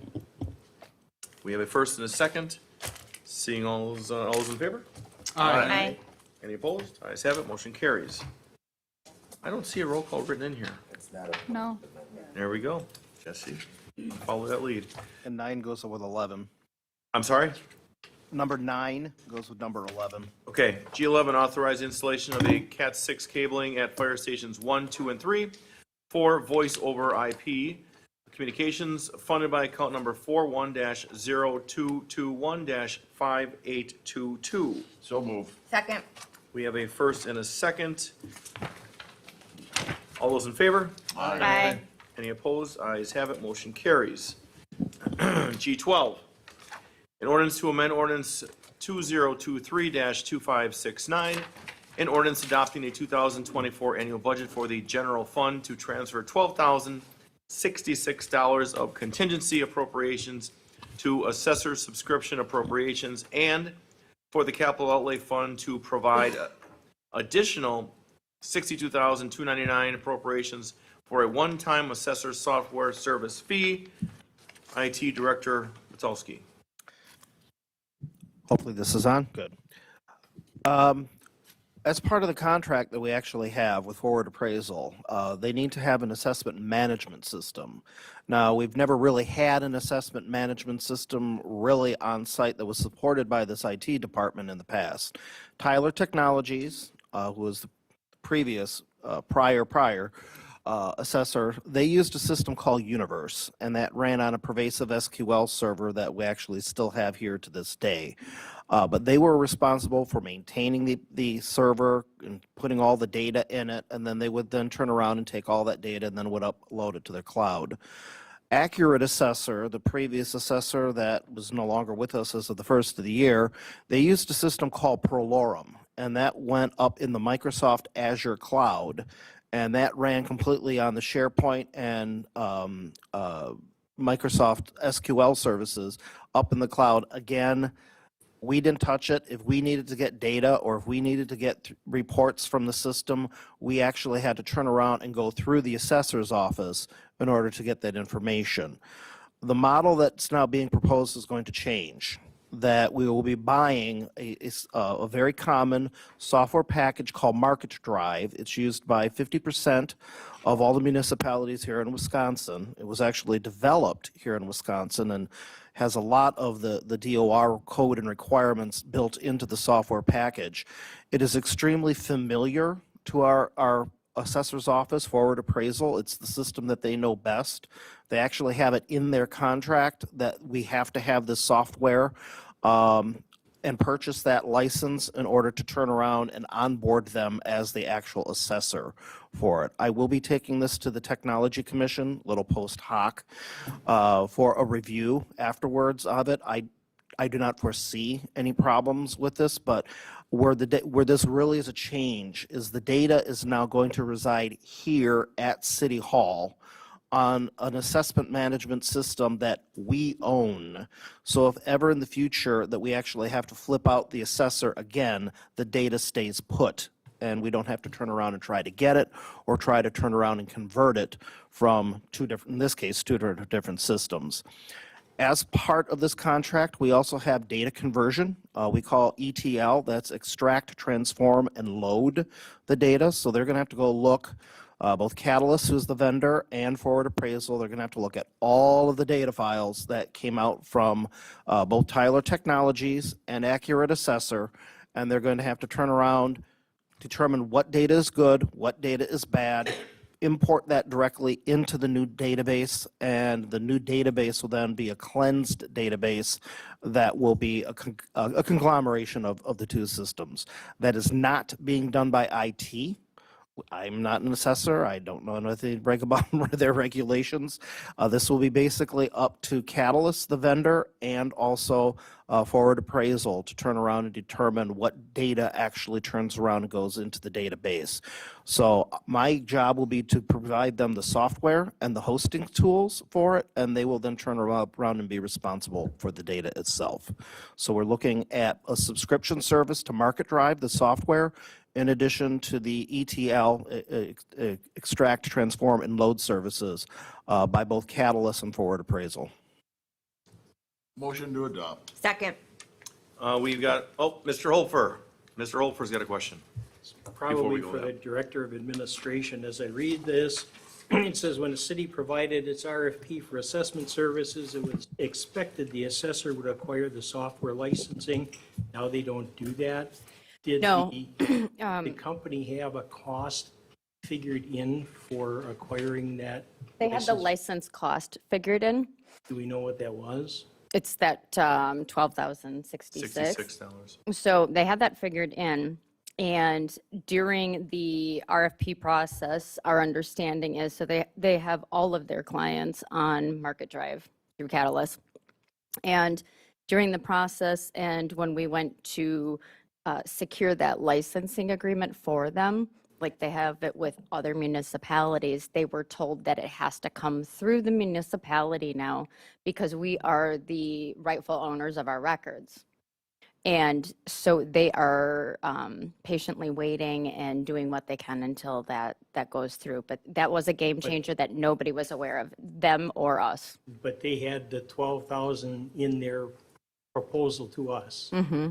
So are we credited that 12,000? We were, but then they weren't aware that they had to mail documents out and be responsible for all of that versus having it come through our operations and printing, mailing, and all of that is entailed. And they are working on sending out sales letters to hundreds of properties to do surveys and to compile that information. So they're already actively sending out quite a bit. Because I was hoping we could apply that credit to those time and material things that we couldn't enumerate up front. Yeah. I mean, how do we know that there's a balance, or is the mailing and all of that stuff going to be equal to, more than, less than the $12,000, or? I think it's, their expectation is that it would be equal. Equal to. Yeah, equal to, so it would cost neutralize one with the other. Okay, so when it's done, then I would like to see that broken out so we can actually see what the end result was. Yeah, absolutely. Oh, for sure. I would like to know that too. So we have a first and a second. Mr. Craig?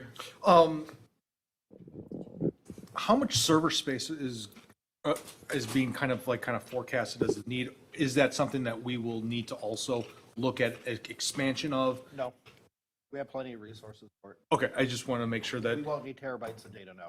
Got it, because when you talk about the amount of data that would be required, that gives me like, ooh, I don't know if that's going to We're be. bigger than their traditional client that uses a Microsoft Access, if you can believe that database for it. We are Why not? insisting that this gets put on SQL for it. So I'd be surprised if you're looking at 200, 300 gigabytes of data size. Okay. And then my other question is, this software is used by 50% roughly of municipalities. Is there a potential of this just being where we have this and then it just is a thing where, where some new hotshot software comes along and then everyone's like, oh, wait, no, that's the thing to go to. Is there a fear that we're going to have, we have this great copy? Catalyst is the company that also runs LandNav for Milwaukee County. Okay. So, and they also have bought out GovTech as well, which we use for escrow payments for it. So they actually have a suite of government services products out there for it. And it would be very unlikely, because everyone is bound to having to use LandNav with Catalyst right now, that they would switch to another product. The more likely scenario is Catalyst eventually, and I don't see this in the next 5 to 10 years, retiring Market Drive and then forcing everyone to go to their newest cloud-based system, Patriot Properties. That would probably most likely be the migration path, but that still would be on a Catalyst platform. Would that be something that we could see as a a bundling of software and perhaps a discount as far as the licensing fees go? I wish. The land nav is controlled completely through Milwaukee County Okay. for it. So it's Milwaukee County who hosts it and is on their system for it. So we're bound to it, but they're the ones actually paying for the subscription fee through Catalyst. Okay. Okay, we've got a first and a second. Roll call vote, please, Madam Clerk. Alderman Craig. Aye. Alderman Barber. Aye. Alderwoman Day. Aye. Alderman Hassan. Aye. Alderwoman Eichman. Aye. Alderman. Aye. 6 ayes, no, motion carries. Item 13, G13, authorize the purchase of Market Drive CAMA Assessment Management System and data software licensing and conversion services from Catalyst, account numbers 01-0154-5422 and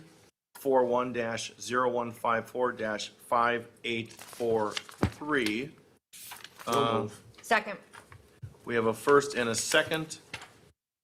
All those in favor? Aye. Any opposed? Ayes have it, motion carries. Thank you very much. Well done, Mr. Thanks, Petalski. Thank you for explaining that in the terms that are very difficult. Item G14, a resolution to sign agreement for Pro Shred Security for a 2024 community document shredding event for an estimated amount of $1,600. Mr. Morrow. So highlights, first year we had one truck, ordered one truck and needed two trucks. The second year, we ordered two trucks and really only needed one truck. Perhaps because the pent-up frustration was maybe satisfied the first year, or perhaps because we were checking IDs to make sure Franklin residents. So this year, we're going to propose we only order one truck. I need a date. Staff is going to recommend September 28. DPW feels like that would be the best date available. 23rd or 28th, sir? 28, September September 28th, okay? 28th. So that's the highlight. If you want to know more information, we can discuss it. All right, Alderwoman Eichman? Question, Glenn, with going back down to one truck, would they have a second truck on standby if need be? I know the first year we had the shredding event, it was with a different shredder, per se. No, And they, at a last minute, came up and they sent another truck. No, it was actually ProShred the first year. Okay, We ordered one truck and they happened to have a spare one available. Luckily they did, and they accommodated us. It's not a guarantee that the second one would be available. also to note, what I read in here too is the first year we weren't checking IDs. Correct. That could be a huge And thing. now we are. Some of those people, we are. that great dump in Greendale could have been sneaking into Franklin in that line. Good point. Real quick, people. Do you yield? I yield. Okay, we've got a motion. Second. Uh-oh. Mr. City Attorney is waving something angrily in the air. What are you waving, sir? You've got the floor. Not angrily. With the corrections on No, we- the Look in the fiscal resolution note. as Fiscal note handed out by spells the it out. city engineer. Yes, Sorry. with those adjustments. Second. Okay, we've got a first and a second. All those in favor? Aye. Any With a opposed? question. Ayes have it. Motion carries. Alderwoman Eichman, you've got the floor again, ma'am. Go ahead. Thank you, Mayor. So the date will be then the 28th? September 28, yes. For sure.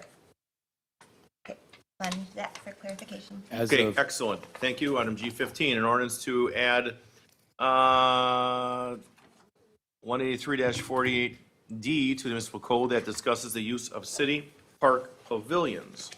Mr. Morrow, you taking this? so once upon a time, I was here before you because the Parks Commission was asking for your guidance. And your guidance was to restrict the use of city pavilions with no restriction to party size, and include signage with restrictions. Parks Department or Parks Commission has discussed this every meeting since that they've had. And it still came down to some concerns about doing that. The bottom line is, that, again, I'm going to hit the highlights.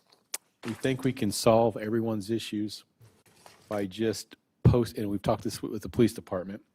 Use of pavilions not in accordance with the postage signage is prohibited. Those with or without reservations may be asked by the city to vacate premises, and citations may be issued for ordinance violations.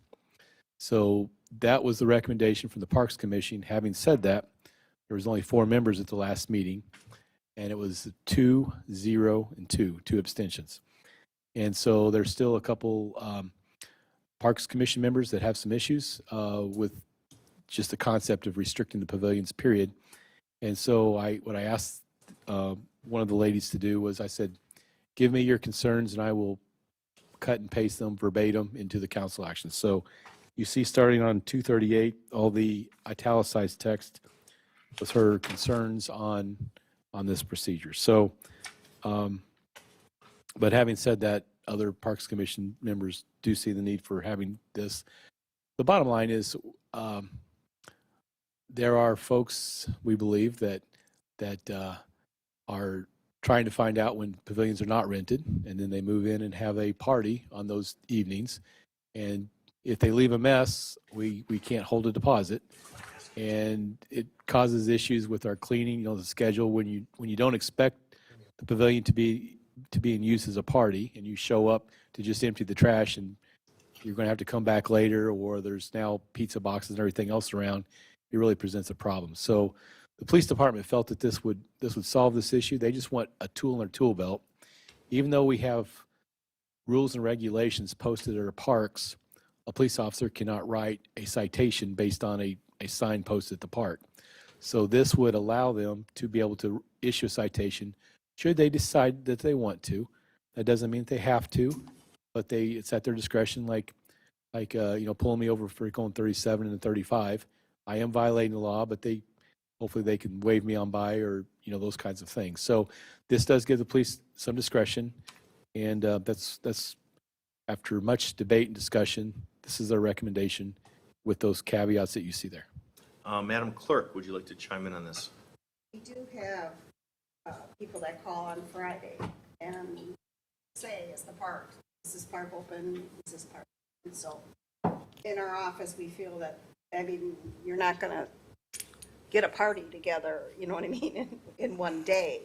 So we feel that they're just trying to see, which parks are open, which parks are not, or which ones have reservations. Sorry, are you done? Yeah, I'm Oh, done. sorry. Thank you. Alderwoman Eichman. Thank you, Mayor.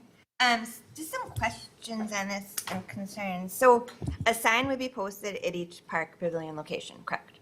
Correct. When somebody when they're ahead of the game and they plan and they do what the city prefers them to do, and they reserve a park site, on that park packet, I'm trying to recall as I've sat in a couple of the park commission meetings for this, is there a phone number? Say somebody goes to set up their high school graduation party on a Sunday afternoon at 2:00, and Mr. and Mrs. Smith get there at noon, think it's not being used, the party, and there could be a whole scenario of different things.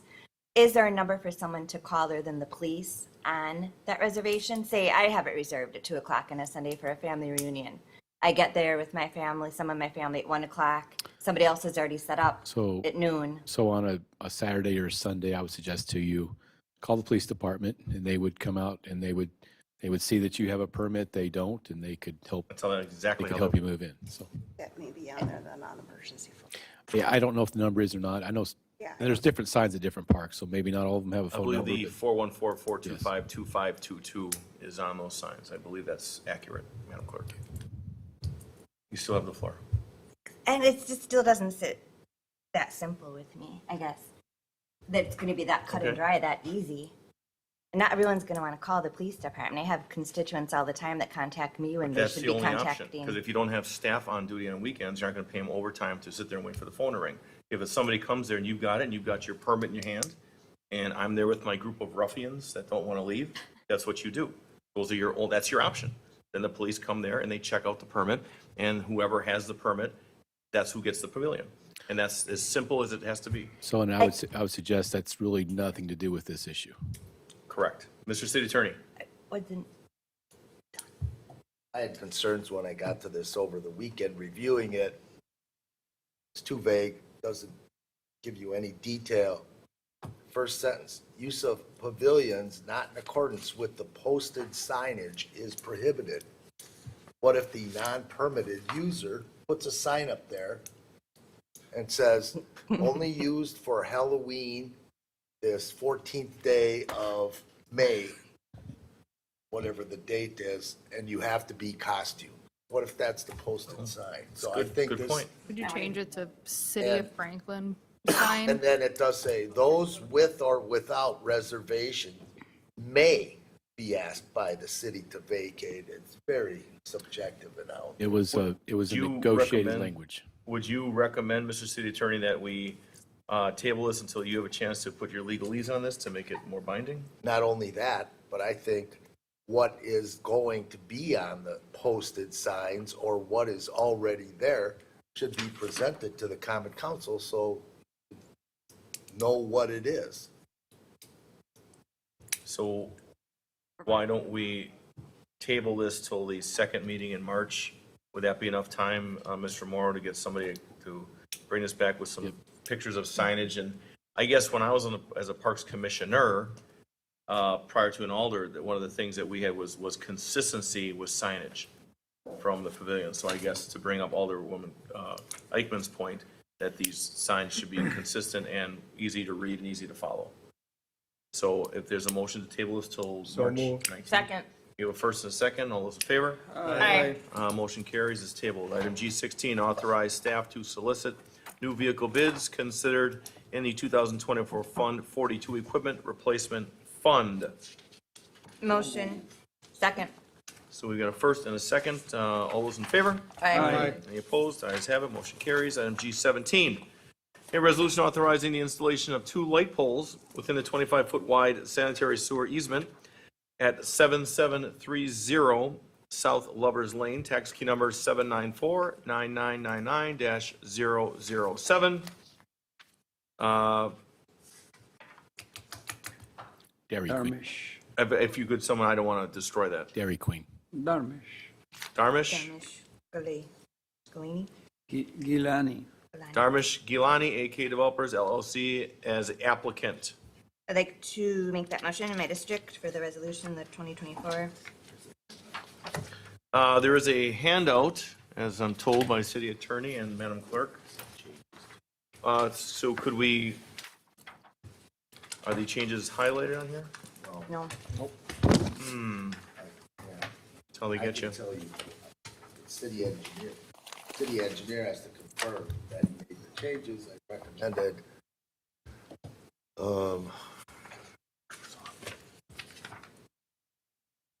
With regard to those 1 through number 5 points, it's simply in number 4 to clarify, instead of city is not responsible for any damage that may occur, add any damage to the light poles or the service, therefore, that in any way may occur.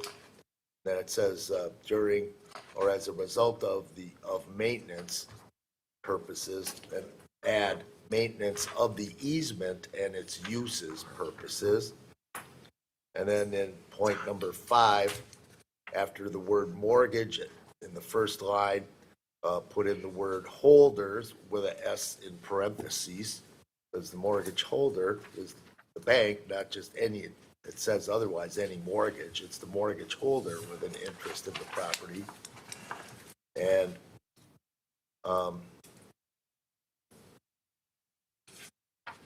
after mortgage holder consent referenced on Exhibit B, in parens, instead of just no mortgage, add or state, no mortgage, close quote, thereon, if there is no mortgage.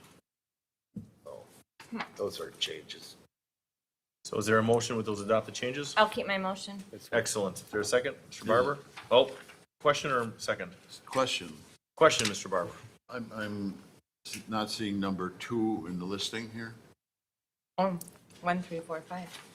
1, 3, Another 4, technical 5. correction. Oh, I didn't, I asked him if he just made the changes that I said. I'm not sure if there should be a 2 or not, or the sequence is off. Oh, wait, there was no 2 in the packet. No, Oh, did I catch that There's when I only 4 emailed him? another technical correction. So that would be corrected, 1, 2, 3, 4. 1, 2, 3, 4. So the Second. motion, Good catch. so there's a second with the technical corrections by the city attorney. Mr. Holfer, you've got a question. So will the owner then sign off on that? They'll have to. I mean, I was looking at the ordinance, there's nowhere for him there, so I didn't see. I thought we had a provision for that somewhere. Too much at once. It's on the back page, isn't it? Is it this one, exhibit? I get alderman, 48. council, mayor. Page. No. Acceptance. Yeah, accept, Look on page 247. 240, page 247. It's the acceptance. 30 signed. Yeah. Mr. Holfer, are you good? Yep. Okay, just for the record, who was the first and who was the second? I was the first, Mayor. Eichmann and Barber, good. All right, all those in favor? Aye. Any opposed? Motion carries, ayes have it. G18, if you've been waiting all night patiently, young lady. An ordinance to amend ordinance 2023-2569, an ordinance adopting the 2024 annual budget for the Development/Impact Fee Fund to provide additional appropriations in the amount of $128,768 to refund impact fees to developer. Madam Director of Finance, do you have something on? I could just state that it was brought to my attention that in your packet, you'll see some emails from the developer at Seasons of Franklin and a previous inspector services director who had agreed to allow this developer to pay 2022 impact fees if they submitted all of the proper documents by a certain date.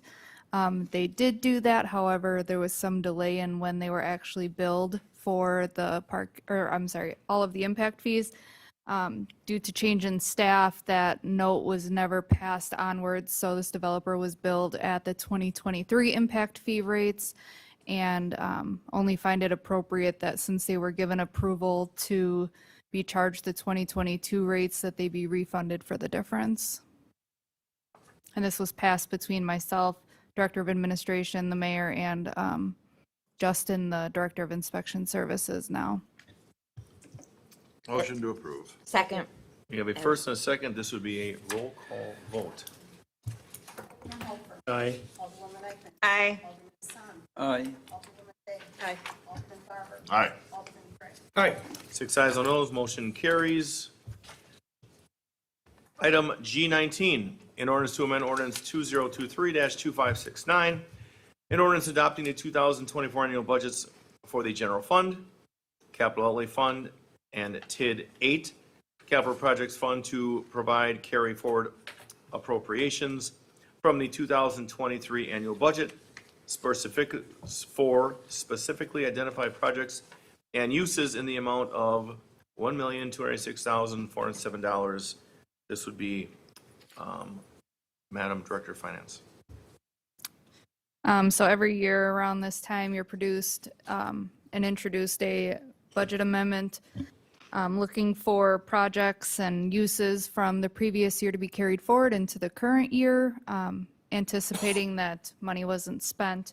I was contacted by each of these department heads saying that they had not spent the funds and anticipate needing them in the 2024 budget year, and asked that these pots of money be carried forward into the current year so that they can fulfill their projects that they budgeted in the previous year.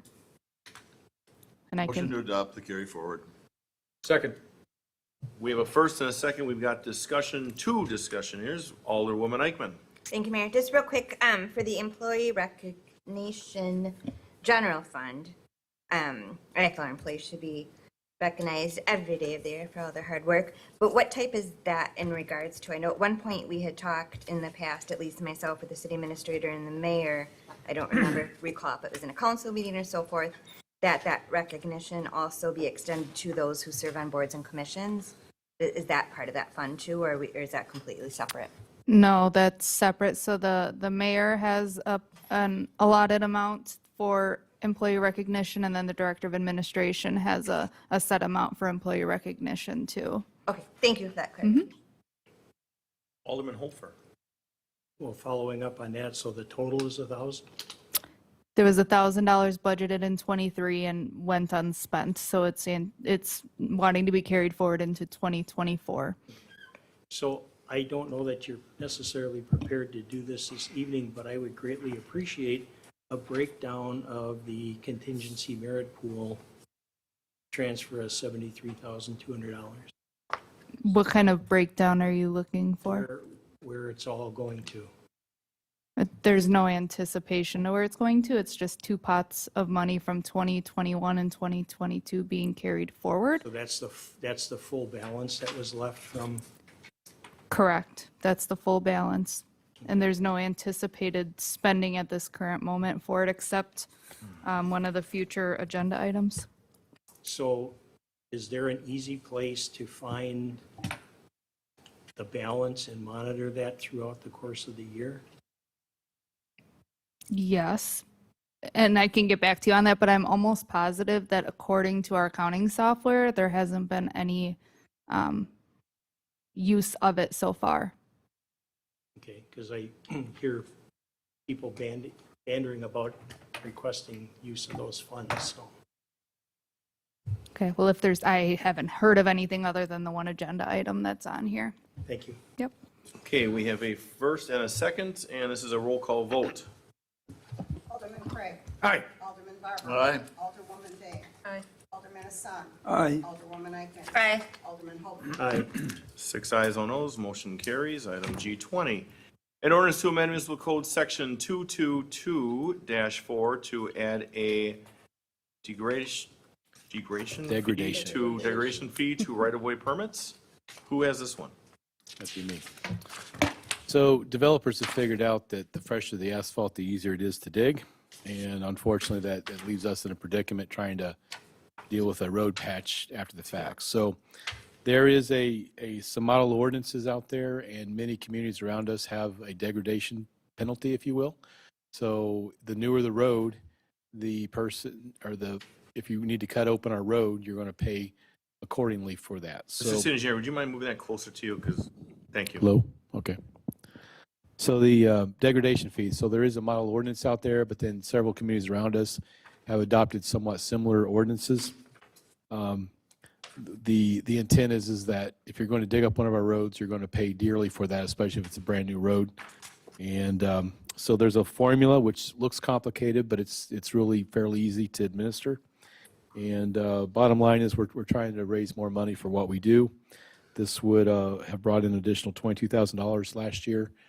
If we would have had this, then that could have gone towards paving the road. So Board of Public Works has discussed this, and they recommended to Common Council that you adopt this ordinance. In addition, with the intent that any monies collected would further be rolled back into maintenance of the road.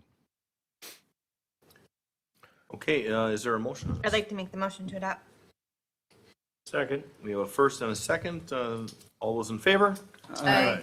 Any opposed? Ayes have it, motion carries. Item G21, an ordinance to modify the municipal code, section 245-5D. David, sub 4, designating no parking on both sides of West Sycamore Street from South 27th Street to a termination point at approximately 1,800 feet west of intersection with South 27th Street.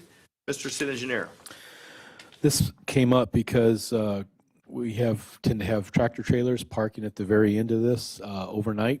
And when we plow snow, that became an issue. And when I looked at it, I realized that there really is no appropriate place for someone to park along Sycamore Street. So we discussed this at Board of Public Works, and they are recommending to Common Council that we designate both sides of Sycamore Street as no parking. Move to approve. Second. We got a first and a second, see no further discussion. All those in favor? Aye. Any opposed? Ayes have it, motion carries. Item G22. In order to modify municipal code section 245-5 D David sub 4, designate no parking on both sides of West Service Road of South Lovers Lane from intersection of South Phyllis Lane to a point 450 feet north. Mr. City Engineer. Same issue as last time. It was noticed by our snowplow drivers. Having said that, I've been told that there are some tractor trailers that park out there permanently and tend to park there long term. So this would, there's really no need for them to be parking there. If they belong to Whitnell View Motel or one of the other places, they should have sufficient parking for their guests. We would suggest that we have no parking along the entire length of the service road. I'd move to approve. I second. So we've got a first, second, Alderman Hussein. We've got discussion, Alderwoman Day. Thank you. I just, on to that point, Glenn, are we sure that for the Whitnall Motel, that there is sufficient parking within their parking lot for semis? I don't know that there is. I don't know that's. Have we notified them at all? I know that there are a lot of overnight truckers that do use that facility, so I just want to make sure that we're, I have not contacted them, no. okay. If we could just, I assume this is going to pass, if we could, somehow just notify the facility that this is, before signs are posted and people are ticketed, so Sure. and let their tenants know. Thank you. Okay, we've got a first and a second. Well, okay, do we have amended first?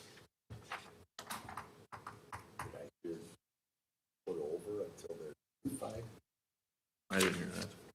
No, before there are signs and people get ticketed. I heard her to notify them before we post signs. Yes, Yeah. that's what I heard. Yeah. But you never know, Counselor. Good call. There's a huge issue that the hotel might have to close down. Limiting parking, that's a small little reserved area. I think then the PD would have to take in consideration the circumstance on that. Well, Oh, I know. It's Captain Obvious, ignore but, it. well, but what would you suggest then, Counselor? Well, you got the floor. What would you suggest? Can you I don't mind tabling a meeting. I can notify them and bring back their comments. Or can we make, I'm trying not to table too many things to just load up in the future. So what exactly could we solve today, moving forward with whatever the direction would be? There's a concern about motel operation being affected by this. I don't know that there's an easy answer without advising the owner in advance of any adoption to see if there's any input factually.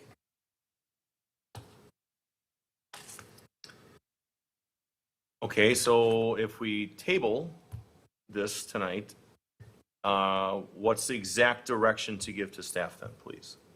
So I don't start talking and get off on topic and then I get corrected. May I suggest direct staff to bring back comments from the adjacent property? So that's good. So we'll go for a table to the second meeting or can we handle the first meeting in March on this? I think so. Okay, to the first meeting in March? What? Okay, well, then we're gonna, Mr. City Attorney. And that's notify the property owner of the motel and provide any input that is provided from the motel owner. Theoretically, there might not be any, so. And we're only talking about the motel, not Storage Mart, correct? Correct, yeah. So we had a first and a second, so we're gonna, those original motion makers, are we gonna make a motion to table?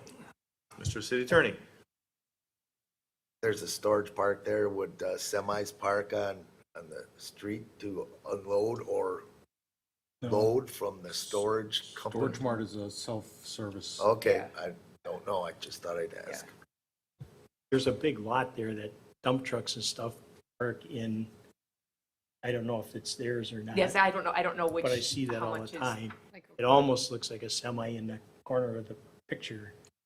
Yeah. Yeah, that seems like it's permanent there. I guess my Yeah. thought would be, if they were gonna have semis in there at some point in time, that should have been accounted for, although I know it's been there forever, so. At the Board of Public Works, one of the members who knows the site fairly well thought that there's basically trucks just being stored in the road. Okay, Mr. Barber. Glenn, do we service that road? We do the plowing? We do. We plow that road? We do. Okay. So that And was- it's extremely difficult when there's tractor trailers on both sides of the road. So that's a factor as to why we want to do this, is to, because of the Right. plowing that is necessary to do. And we could issue tickets, when we have snowplow emergencies and so forth, but it's really just tough to do any sort of maintenance or even get through there with a big truck. Mayor?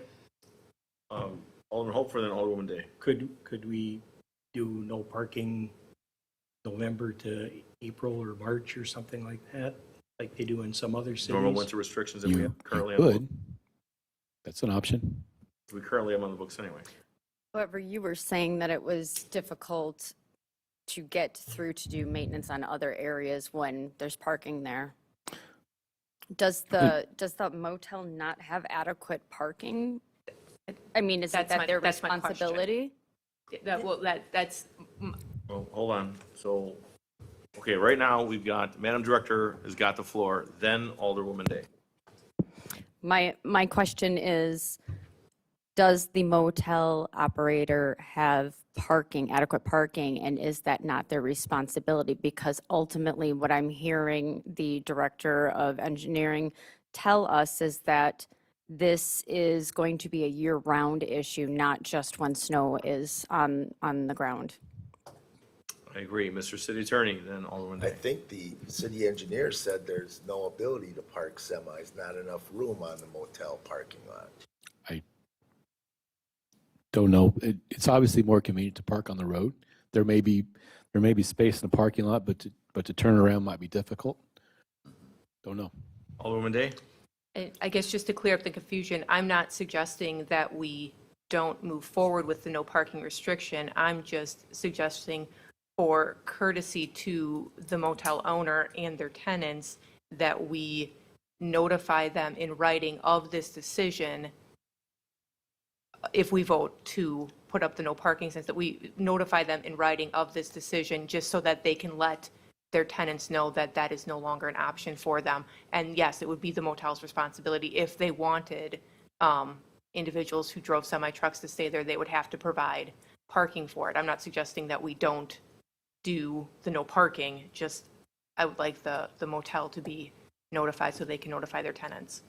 So then that would allow us to then move forward with this motion tonight, just notifying, as part of that motion, notifying what you just said.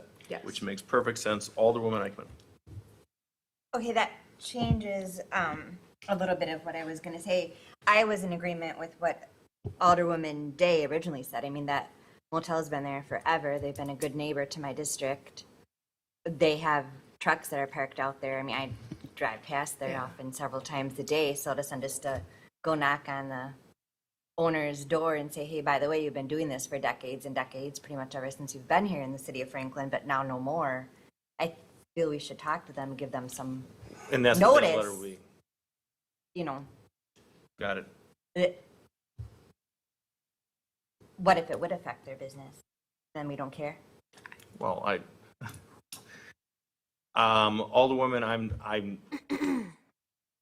I'm just confused because I thought we were going know with you what are. Alderwoman Day first presented, and then it is, and now it's gotten kind of plot Well, twisted a it bit. really hasn't. Didn't change. It hasn't. So I'll let you keep, please, until you're done, because then we're going to go to Alderman Barber. So what are we looking to do tonight? Just to pass this along tonight, but to notify them, or Yes. to notify them first and then table it, or what are Pass. we looking for? Vote on this recommendation. If it passes, then notification goes out to the landowner. Already passed. That would be it. I'll even hand deliver it. Hand delivered? Wow. That's Curtis, right? That is. So correct. they would be given Graham. through local courier Do you need an escort? and then No, I don't need an document escort. triplicate and placed in every Alder's The box. city vote. Alderman Barber. I don't see any reason not to move this forward with that stipulation. If they have a problem with it, they can come and ask us for a variant or try to say what might be a better situation for them. But I think we can pass it and move on with that caveat that they are notified. And then it would be up to them to say, well, how does that affect them? And can they come up with an alternative with us? Just to comment on that, is there are a number of residents that are in the trucking business that cannot park in their own residential areas, that they have to find outward parking areas. So to say that we don't care is a mischaracterization of anything here, because we've got our own residents that have trucking businesses, trucking companies, owner-operators that aren't allowed to park in their own areas and have to find those areas to park. So that's not unusual for this situation to happen. Alderman Holfer, then again, back to Alderwoman Eichmann. The empty lot by the vacant gas station on Highway 100 in Loomis, park semis, it's my understanding they have a permit to do so. On the O'Malley property? Yes. So I don't know if we allow semi-overnight parking on our other roads in the city. This is just an odd instance. I don't know that we have any special rule other than the normal parking restrictions and snow emergencies. So the other places have to have a permit for overnight semi-parking, and I don't know if that would be a burden for these people or not.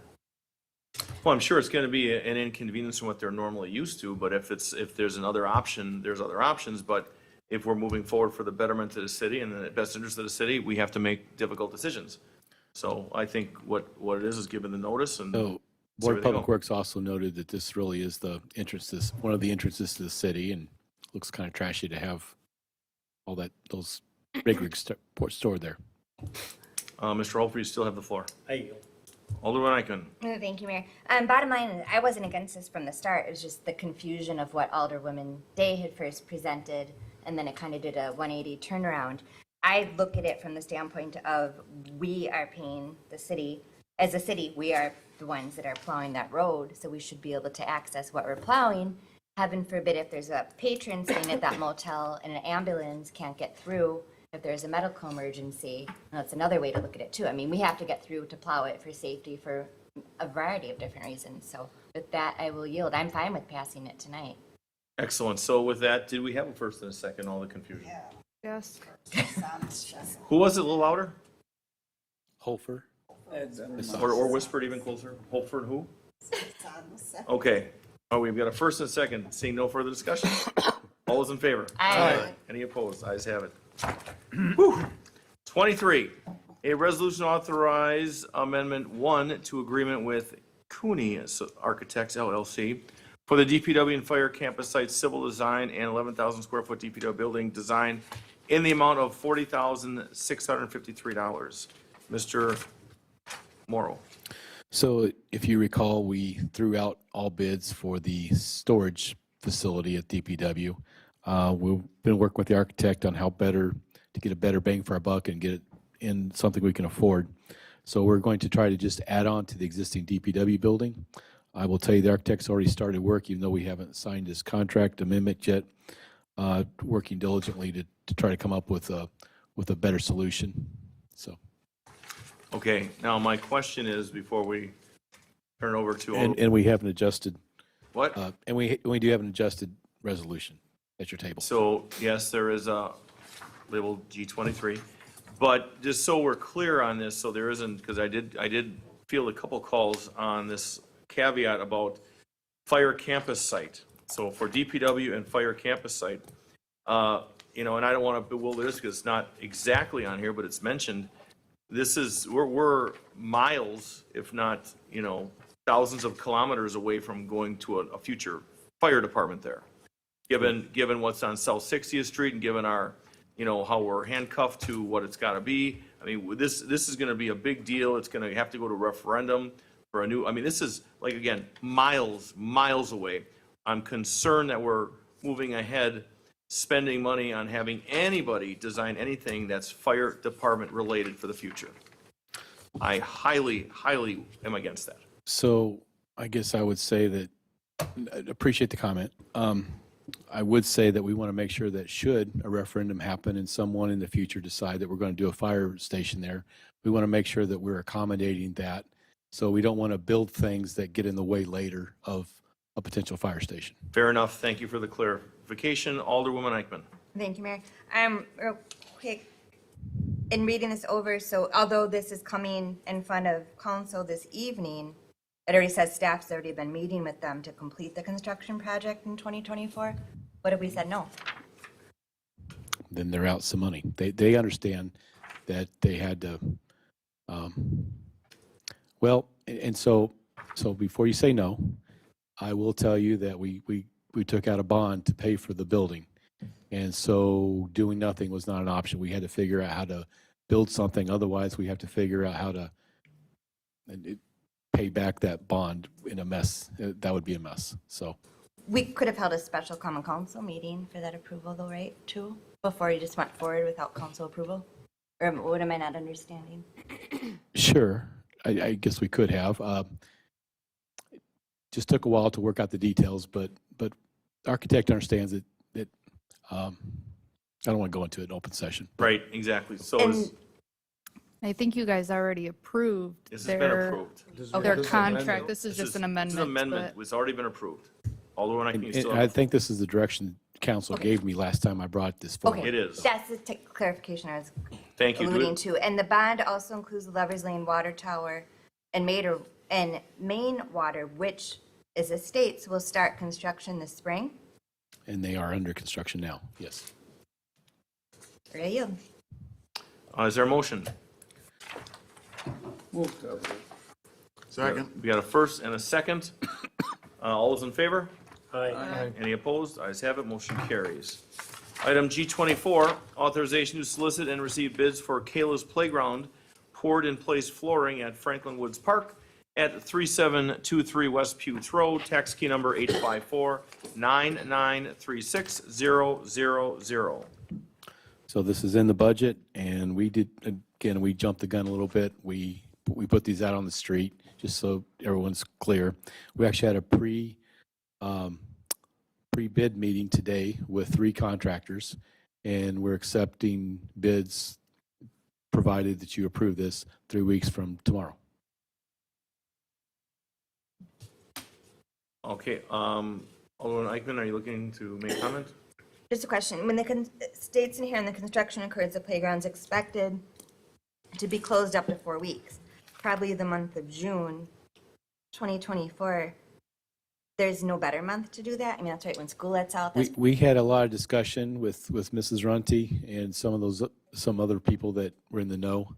We felt like if we did it too early in the springtime, the weather conditions weren't conducive to getting the best product. Likewise, the fall, starts getting cooler and more rain and so forth. So the thought was June is actually when the month that we would get the best, probably month to do it. So granted, that's when kids are out of school, and we had a long discussion about that. But the concern was we would rather have a better product and a little inconvenience than try to work around summer schedules and then have a product that fails earlier. Okay, I appreciate you sharing that and the fact that you did bring in Ms. Rente on this, of course, as well. So thank you. I yield. Motion to approve. Second. To direct staff. We have a, Oh, can I? hold on. So we have a first and a second. Before we go to Alderman Craig, Assistant Engineer. Yeah, I'm sorry. There's one more thing I should highlight for you. So in our 24 budget, it talked about using $50,000 from a fund as a donation. Mrs. Runty would like to reserve $5,000 of that just to pay for various expenses associated with the ambassador program. So as written, I'm proposing $45,000 from that fund instead of $50,000 as stated in our budget. So going back, is that still going to be the motion or? Sure, that's just clarity. Yep, and I'll keep my second. Okay, we have first and a second. Alderman Craig. 2 questions. Number one, with this being a rubberized surface that needs to be replaced, has this been replaced previously? No, this is the original surface since it was built in 2015. Okay.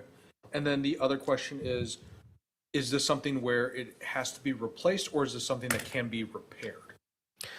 We have been repairing ours. It's just completely fallen apart. So this time we did something a little bit different. We were putting in our bid specs that the installer has to come back for every year for 3 years and they must basically keep it fresh and do all the maintenance once a year.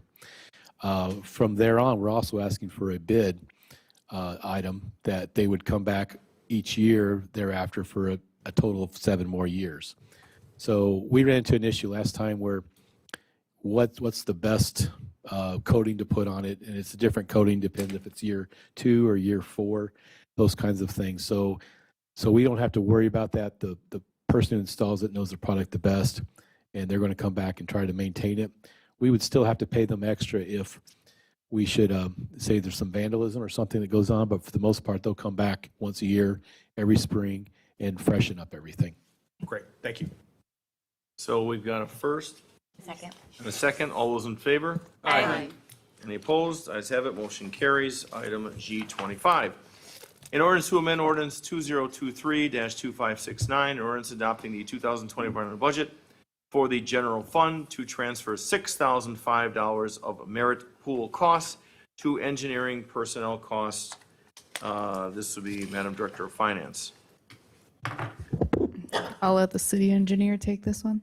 Oh, okay, I saw DB, I gotta. I do the budget amendments. All right. So I had Make requested. the motion. Mr. City Engineer first, please. So I'd make a recommendation, or actually a request, that Tyler Beinlick is, I can't stress how valuable he is to the department, and we really need to get him up to where he ought to be in the pay scale. And typically, we haven't give merit, I want to use the word merit in quotes, we haven't given unscheduled increases unless the department budget had it. With the engineering department, I've had pretty much a full slate this year and last year, so I wasn't able to have that room to add this. So really the merit base, which we still don't have a plan to actually how we're going to use it. This was a pool of money available that I recommended, and it was signed off on and approved. Thank you. Any further discussion? I made the motion. We have a first. Second. We have a first, and Mr. Hassan's second. All those in favor? Aye. Any opposed? Ayes have it, motion. Now it's a roll. No roll call vote. I got excited, sorry. Alderman Holfer. Aye. Alderwoman Eichman. Aye. Alderman Hassan. Aye. Alderwoman Day. Aye. Alderman Barber. Aye. Alderman Craig. All right. Six ayes on those, motion carries. G26. An ordinance to amend ordinance 2023-2569, an ordinance adopting the 2024 annual budgets for the Health Grants Fund to provide additional resources and appropriations for various health grants. So moved. Second. This is a roll call vote. We have first and a second. Alderman Craig. Aye. Alderman Barber. Aye. Alderwoman Day. Aye. Alderman Hassan. Aye. Alderwoman Eichman. Aye. Alderman Holfer. Aye. Six I ayes. have, sorry, I have just one technical correction. I got it would be under the council action sheet and the resolution. The $3,500 grant, the project number is 7014 instead of 7029. So that we'll just change that in the accounting software. Okay, so we still have a first and a second as amended. Yes. Let's go back to another roll call vote on this, in case somebody now doesn't like it. Alderman Craig. Aye. Alderman Barber. Aye. Alderwoman Day. Aye. Alderman Hassan. Aye. Alderwoman Eichman. Aye. Alderman Holfer. Aye.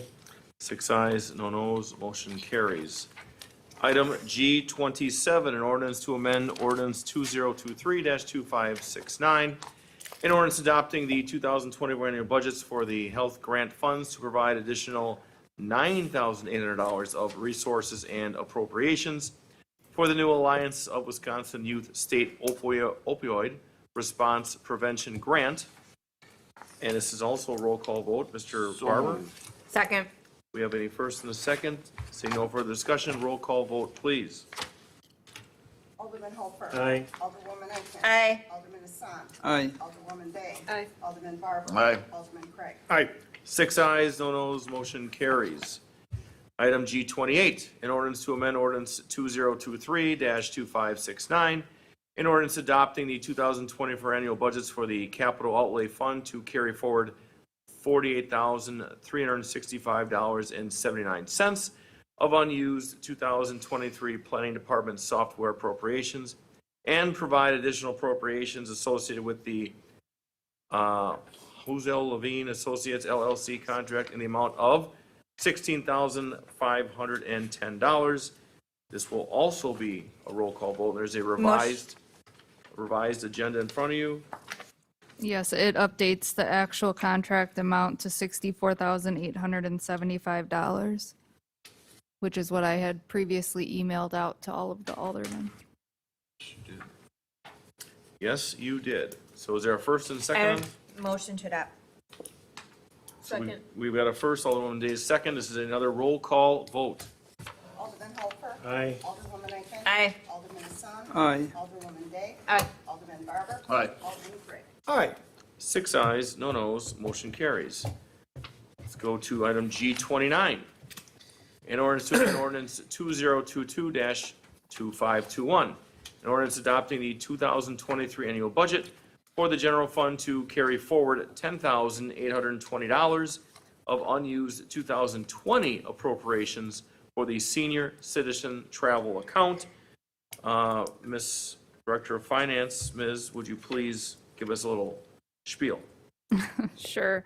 So back in 2022, on December 21st, 2021, the Common Council approved $10,820 of unused senior citizen travel funds to be carried forward into 2022. This was due to COVID and there wasn't any traveling for the senior citizens group. That being said, there was never an actual entry put into BSNA to reflect this approval. So when 2022 year end came around and going into 2023, that money was never forwarded and carried forward into the future years. And so the senior citizen travel group had made myself and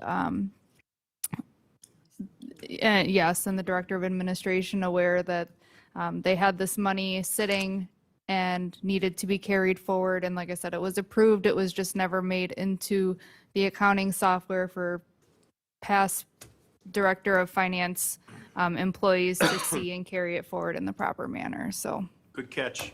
Yes, thank you. I'd make the motion to adopt. We have a first. I'll second. We have a first and a second. Further discussion, Alderman Barber. How did the appropriation for 2023, were they within that budget that year also? I mean, did they spend the funds for 23 or were they overfunded or? So technically they overspent in 2023 because this 10,000 wasn't reflected in the budget. So with this appropriation and this budget amendment, it will then carry forward $10,820 into 23, which then allows them to have the $7,390 carry forward into 24 that was previously approved G19. It's just some budget cleanup. Okay, we've got a first and a second. This is a roll call vote. Alderman Craig. Aye. Alderman Barber. Aye. Alderwoman Day. Aye. Alderman Hassan. Aye. Alderwoman Eichman. Aye. Alderman Holfer. Aye. 6 ayes, no nos, motion carries. Item G30, we're in the 30s. A resolution to issue contract change order number 2 to Payne and Dolan, Inc. for the 2023 Local Street Improvement Program in the amount of $4,224.90. Motion to adopt. Second. We have a first and a second, Alderwoman Days seconding it. Any further discussion on this? See none, all is in favor? Aye. Any opposed? Ayes have it, motion carries. Item G31, and there is an amended sheet here. A resolution for Amendment 1 to R.A. Smith, Inc., agreement for additional design services at Water Tower Park, 8120 South Lovers Lane Road, tax key number 801-9986-000 for $12,200. Mr. Morrow. Current staff at Planning Department has asked that we provide a CSM and do some other work to make all 4 lots that we purchased one contiguous lot. So right now, if you look at Water Tower Park, there's actually 4 parcels there. that presents some problems. The tower may or may not be too close to a property line. That's really just an internal line. So this is really to clean all that up and just make it one contiguous parcel is the idea here. And R.A. Smith is already working on the design of the park. They did the wetland delineation, so they're well suited to be able to tell where the protected areas would be and so forth. Excellent. Alderwoman Eichmann. Thank you, Mayor.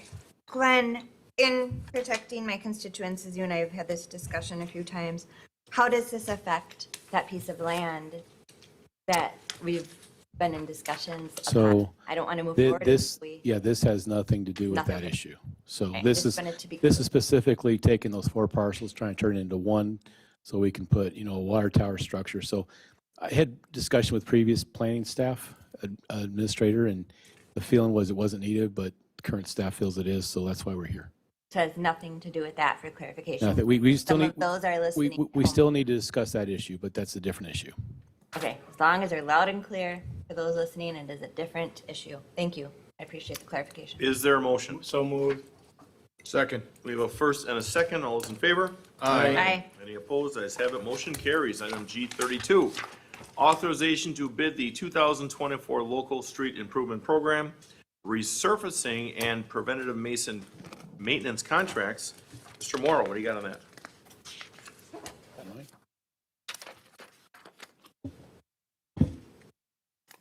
Oh, sure is. Sorry.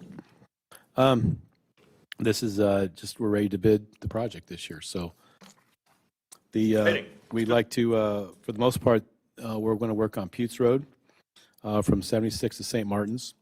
And if we do that, we can also do Minnesota Avenue, if you recall the part where we did the water main project. It's in 49th Street, and then Franklin Drive is in the business park. Marquette Avenue is still part of the water main project that we had. And then 84th Street is just another random street that we were able to fit in the budget. In addition, we'll also do some crack sealing and seal coating. It's, I think after the first year, we've ironed out the issues that gathered all the complaints, and we got the better treatments that people seem to agree with. And it does help make our roads last longer. To direct staff. Move to approve option A. That's what I was going to say. Second. Okay, so how about this? I know Mr. Ofer started speaking, but we'll go with Mr. Hassan.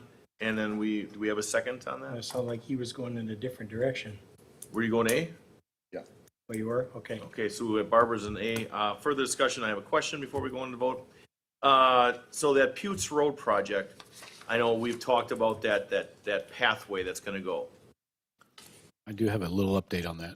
Okay, so before you give the update, for those that are chomping at the bit at home,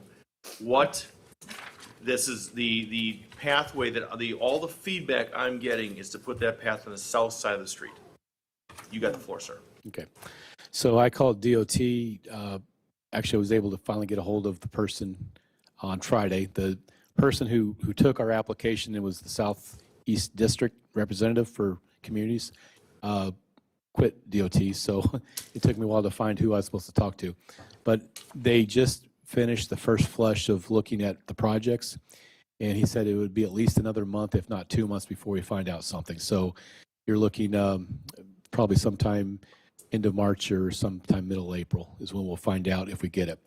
So the grant that we applied for would actually pay for the engineering design, where we would do all the analysis on south side, north side, whatever, make that decision. If we were to get it, and then it's going to be probably best we could do is maybe next year, but probably even a year after. So is when that would happen. So it's a ways out before we have to make that decision. Thank you very much for the update. Alderwoman Hickman. Thank you. And Glenn, I know we've exchanged a few emails for those that want them for open records. We have on Putes Road, there's pretty little flags going up and down the side of Putes on each side. I've had several constituents ask me for widening it, what those are there for. If we can just, because I know some are listening at home as well. So what we are doing on Putes Road, we're going to, one, close it down to through traffic while we're doing construction. We will pulverize it, and then we will take the pulverized asphalt, compact it, and then lay new asphalt on top of it. So we are not widening the road at all. We might straighten out the edges, but we're not doing any kind of significant widening. We'll raise the surface of the road a few inches. I forget exactly how many, but by the time you do all that, it does raise the road up a few inches. We will be improving the ditches. We will be replacing the culverts that need to be replaced at our expense, not anything to do with another issue that you'll be seeing before you sometime soon. And that's it. Thank you, Glenn. And so the flags that people have been seeing, I believe, were caused by We Energies. And I believe it's a gas line that they're doing something with, or maybe moving poles. I don't know exactly. So those flakes have nothing to do with this? Not that I'm aware of. Oh, boy. You yield, ma'am. I yield. Thank you, Mayor. Mr. Holfer, then Mr. Craig. Are there any parts of the road where you're concerned with the base at all? I mean, if you come into anything that's bad, would you have? So that does happen. It happened a lot last year in Hawthorne. That's why So yeah, I mean that's why we had a change order tonight. Was we do anticipate some of that, but sometimes like last year we got more of that than we anticipated. So and when you're doing culverts, are we going to have a driveway issue then, or you? what do you mean a driveway issue? One of the documents, it said you're not paving anymore for a driveway, Correct. as owners usually do that. I mean, for anybody that's affected, we should notify them in advance. Oh yeah. So beforehand, they all get the flyers. Invariably, people claim they don't get the flyers, but the flyers do go out.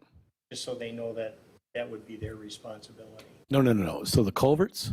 No, if you dig the culvert up through the driveway, Oh, you say we typically do the asphalt replacement on those roads. you will, So okay. yeah, so if we tear up your driveway approach and replace the culvert, we will do the asphalt when we do the paving with the road, But not concrete. but not concrete, not bricks. I don't know if there's any concrete or bricks out there. I can't say I've looked. Thank you. Mr. Craig. Just for my own edification, what do we use for crack sealing and seal coating? Is it an AC sealant? Are we using coal tar? I don't believe it's coal tar, and quite honestly, I'm not smart enough to answer that for you, so I can get that answer to Okay. you though. Do we utilize like craft coat products for the crack sealant? I approve the invoices, but I don't know what we order. Okay, just curious. Thank you. Did we have a first and second? I got lost in the weeds on that one. All right, first and second, all those in favor? Aye. Any opposed? Ayes have it, motion carries. Item G33, establish the sanitary sewer user fee for 2024. Moving forward, would this be Madam Director of Finance? Yes. So annually, the sewer usage fee needs to be approved. Last year, the quarterly billing was $71.59. MMSD typically sends over information on what their increase is going to be. Doing all the calculations, it looks like it's a 4.4% increase that covers the debt service that we have out, and then any increased capital project expenses and labor and any other budgetary expenses. And then this was brought forward to the Finance Committee back in January, and they recommended it for approval at the Common Council level.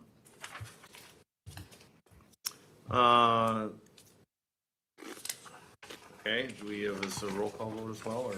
Nope. Okay, we have a motion on this? Motion to adopt. Second. First and a second, seeing no further discussion, all those in favor? Aye. Any opposed? Motion carries. G34, 2024 culvert pipe pricing as adopted by the Board of Public Works in accordance with State Statute 222-2. Mr. Morrow. So we last updated our culvert prices in I forget what year, 2017 or 2018. When we did that, we found out that we are really far behind.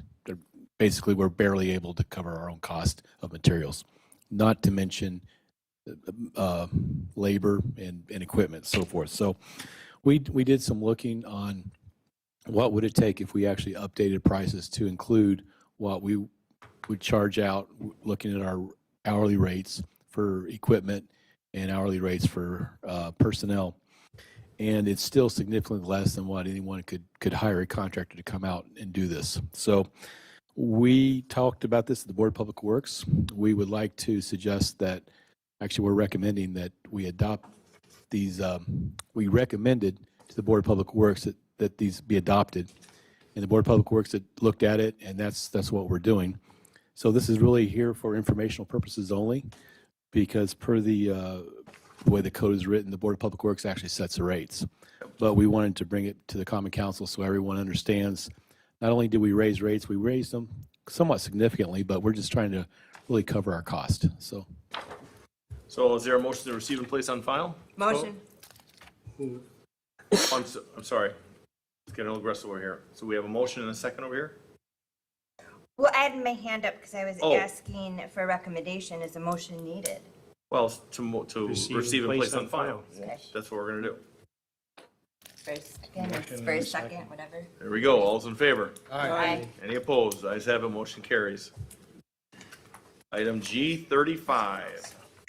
Request council approval to accept donation of a bench to be located inside or outside the main entrance to the City Hall Community Room in memory of Frank and Mildred Lizowitz. That would be Madam Director of Administration.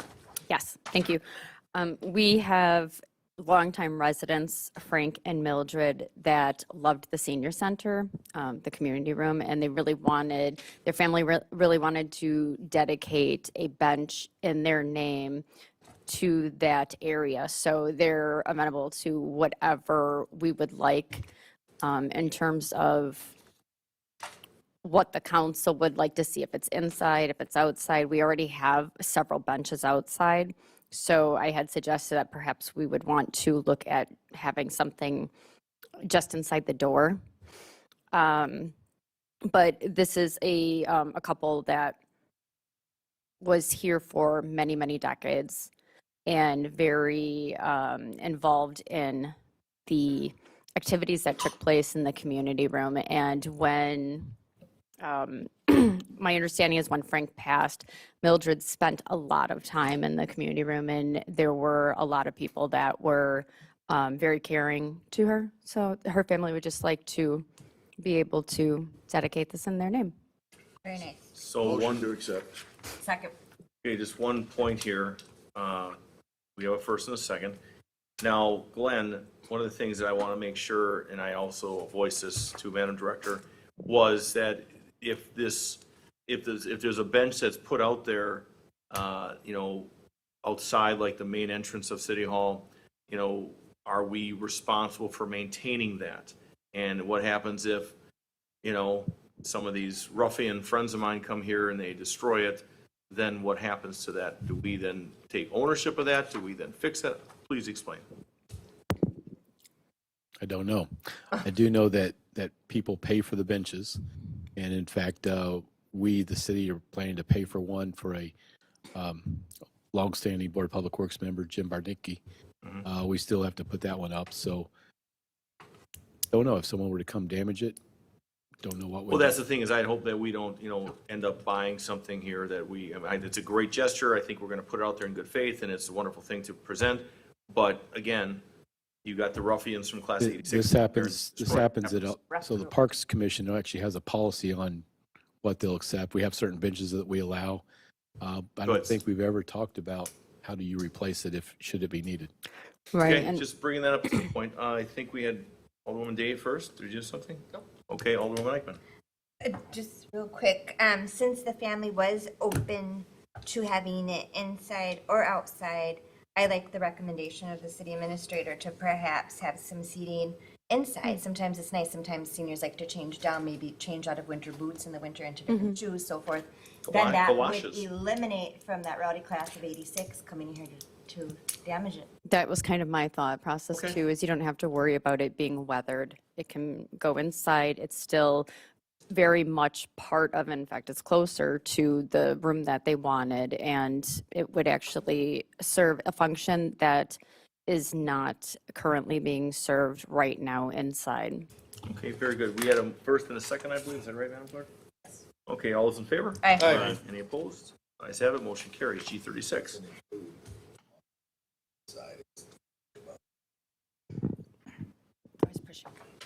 the inside or outside the main entrance of Franklin City Hall Community Room. Staff to work with the family in selecting a location and bench suitable for City Hall. So that was the motion. First and second has all been passed. G36, resolution declaring official intent to reimburse expenditures from proceeds of borrowing. Madam Finance Director. So this resolution puts in place the ability to internally borrow funds that we have on hand until we actually do the TID9 Karma project borrowing. So since that's the only borrowing that we have planned for 2024, really that money is not needed at the moment. So we anticipate meeting with our financial advisor, Ellers, sometime in April when construction is going to start, and we will need that funding. But just in case, the resolution needs to be passed to reimburse ourselves once those funds are available. I would move to adopt the resolution. Second. We have a first and a second, seeing no further discussion. All those in favor? Aye. Any opposed? Ayes have it, motion carries. G37, resolution designating signatures for checks and orders pursuant to section 66.0607 Wisconsin statutes. Madam Finance Director. This is one of those you don't know until you know and you're informed situations. I went through and changed all of our bank signers, wire transfer employees, everything like that. But it was brought to my attention that there was an actual resolution that designated specific signatures. And so now I needed to change these based on all of the new faces we see here tonight. Motion to approve. Second. We have a first and a second. All those in favor? Aye. Any opposed? Motion carries. Let's see here. Why don't we do this? Why don't we go to licensing and we'll go to licensing first. We'll clear that up. We'll take a break, then we'll go back into the closed session items. Budgeting. Well, yeah, we'll do the vouchers and we'll do licensing, and then we'll go take a 5-minute break, and then we'll go into closed session. So, Olivia, who's got licensing tonight? I do, Mayor. All right, ma'am. So licensing committee meeting met tonight at 6:01 PM. I called the meeting. Present was Alderwoman Day and Alderman Craig. The first operator license had prior notified the clerk's office of an illness, and he will be rescheduling. The other 4 items on the license committee agenda were all approved. We adjourned at 6:05 PM. Ooh, Yeah. And very good. that's all we have for this evening. So we got a first, we have a second on that. Second. First and a second, all those in favor? Aye. Any opposed? Ayes have it, motion carries. Now we'll move to item I as an IDA, vouchers and payroll. Point 1, city vouchers with an ending date of February 15, 2024, the amount of $1,929,405.78. Point 2, payroll dated February 9, 2024, the amount of $482,249.98, and payments of the various payroll deductions in the amount of $250,872.68 plus city matching payments. And point 3, estimated payroll dated February 2023, 2024, in the amount of $480,000 and payments of the various payroll deductions in the amount of $550,000 plus city matching payments. So moved. approve. First Barber, second Holper, roll call vote, please.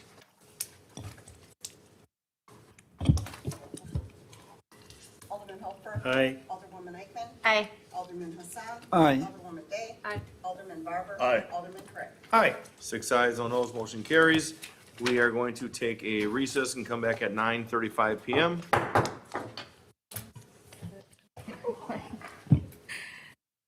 So many items.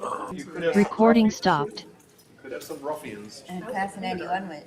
We'll start here. What?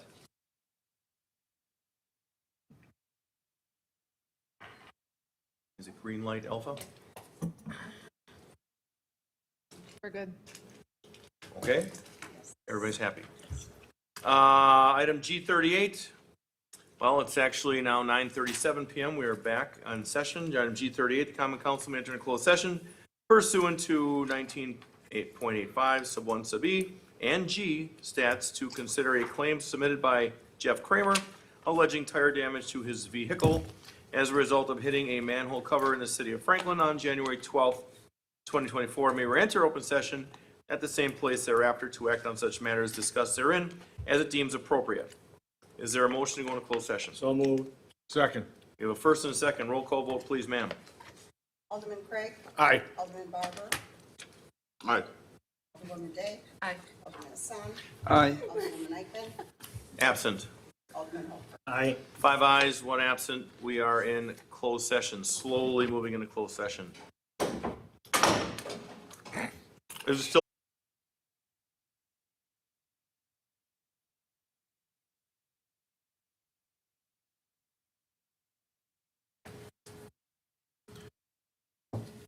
Okay, it is 9:40 PM. We are back in open session. Is there a motion? A motion to deny as discussed in closed session. Mr. City Attorney, would you like to amend that motion? Motion to disallow the claim, as recommended by the city's insurer and as determined by the common council. Is that your motion, Mr. Barber? Yes. Give a second. Second. Mr. Hofer, second. All those in favor? Aye. Any opposed? Ayes have it, motion carries.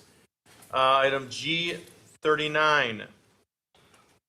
A motion to enter closed session pursuant to Wisconsin State Statute 19.85 sub 1 sub E as in Edward to deliberate upon the tax incremental district number 5 development agreement shortfall and payment in lieu of taxes and related agreements, provisions, the negotiation of provisions and terms, and the investing of public funds in relation thereto for competitive and bargaining reasons, and to re-enter open session at the same place thereafter to act on such matters discussed therein as it deems appropriate. I'll make the motion to go into closed. Second. We have a first and a second. All those in favor? Aye. No. Roll call. Oh, great. Roll call. Rock and roll. Alderman Holfer. Aye. Alderwoman Eichman. Aye. Alderman Hassan. Aye. Alderwoman Day. No. Alderman Barber. Aye. Alderman Craig. Aye. 5 ayes, 1 no. Motion carries. Recording. I made this.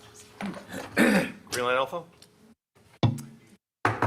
It is now 10:55 PM. We are back in open session. Is there a motion? Here is, if the city attorney would phrase it for me. Potential motion is to proceed to collect the shortfall payments. That would be my motion. Second. So we got a first, Mr. Holfer, second, Alderwoman Day. Let's do a roll call on this, please. Alderman Holfer. Aye. Alderwoman Eichman. Aye. Alderman Hassan. Aye. Alderwoman Day. Aye. Alderman Barber. Aye. Alderman Craig. Aye. 6 ayes on those, motion carries. Moving on to item G40. A motion to enter closed session pursuant to Wisconsin State Statutes 19.85 sub 1 sub E to deliberate upon the tax incremental district number 5 Bad Axe Development and the Vitology and Poth developments to the southeast thereof and related potential agreements, provisions, the negotiation of provisions and terms, and the investing of public funds in relation thereto for competitive and bargaining reasons, and to re-enter open session at the same place thereafter to act on such matters discussed therein as it deems appropriate. So moved. To Second. enter into closed session. To enter into closed session, we've got a first and second, Alderwoman Day. This would be a roll call to go into closed. Alderman Craig. Aye. Alderman Barber. Aye. Alderwoman Day. Aye. Alderman Hassan. Aye. Alderwoman Eichman. Aye. Alderman Holfer. Aye. 6 ayes, no nos.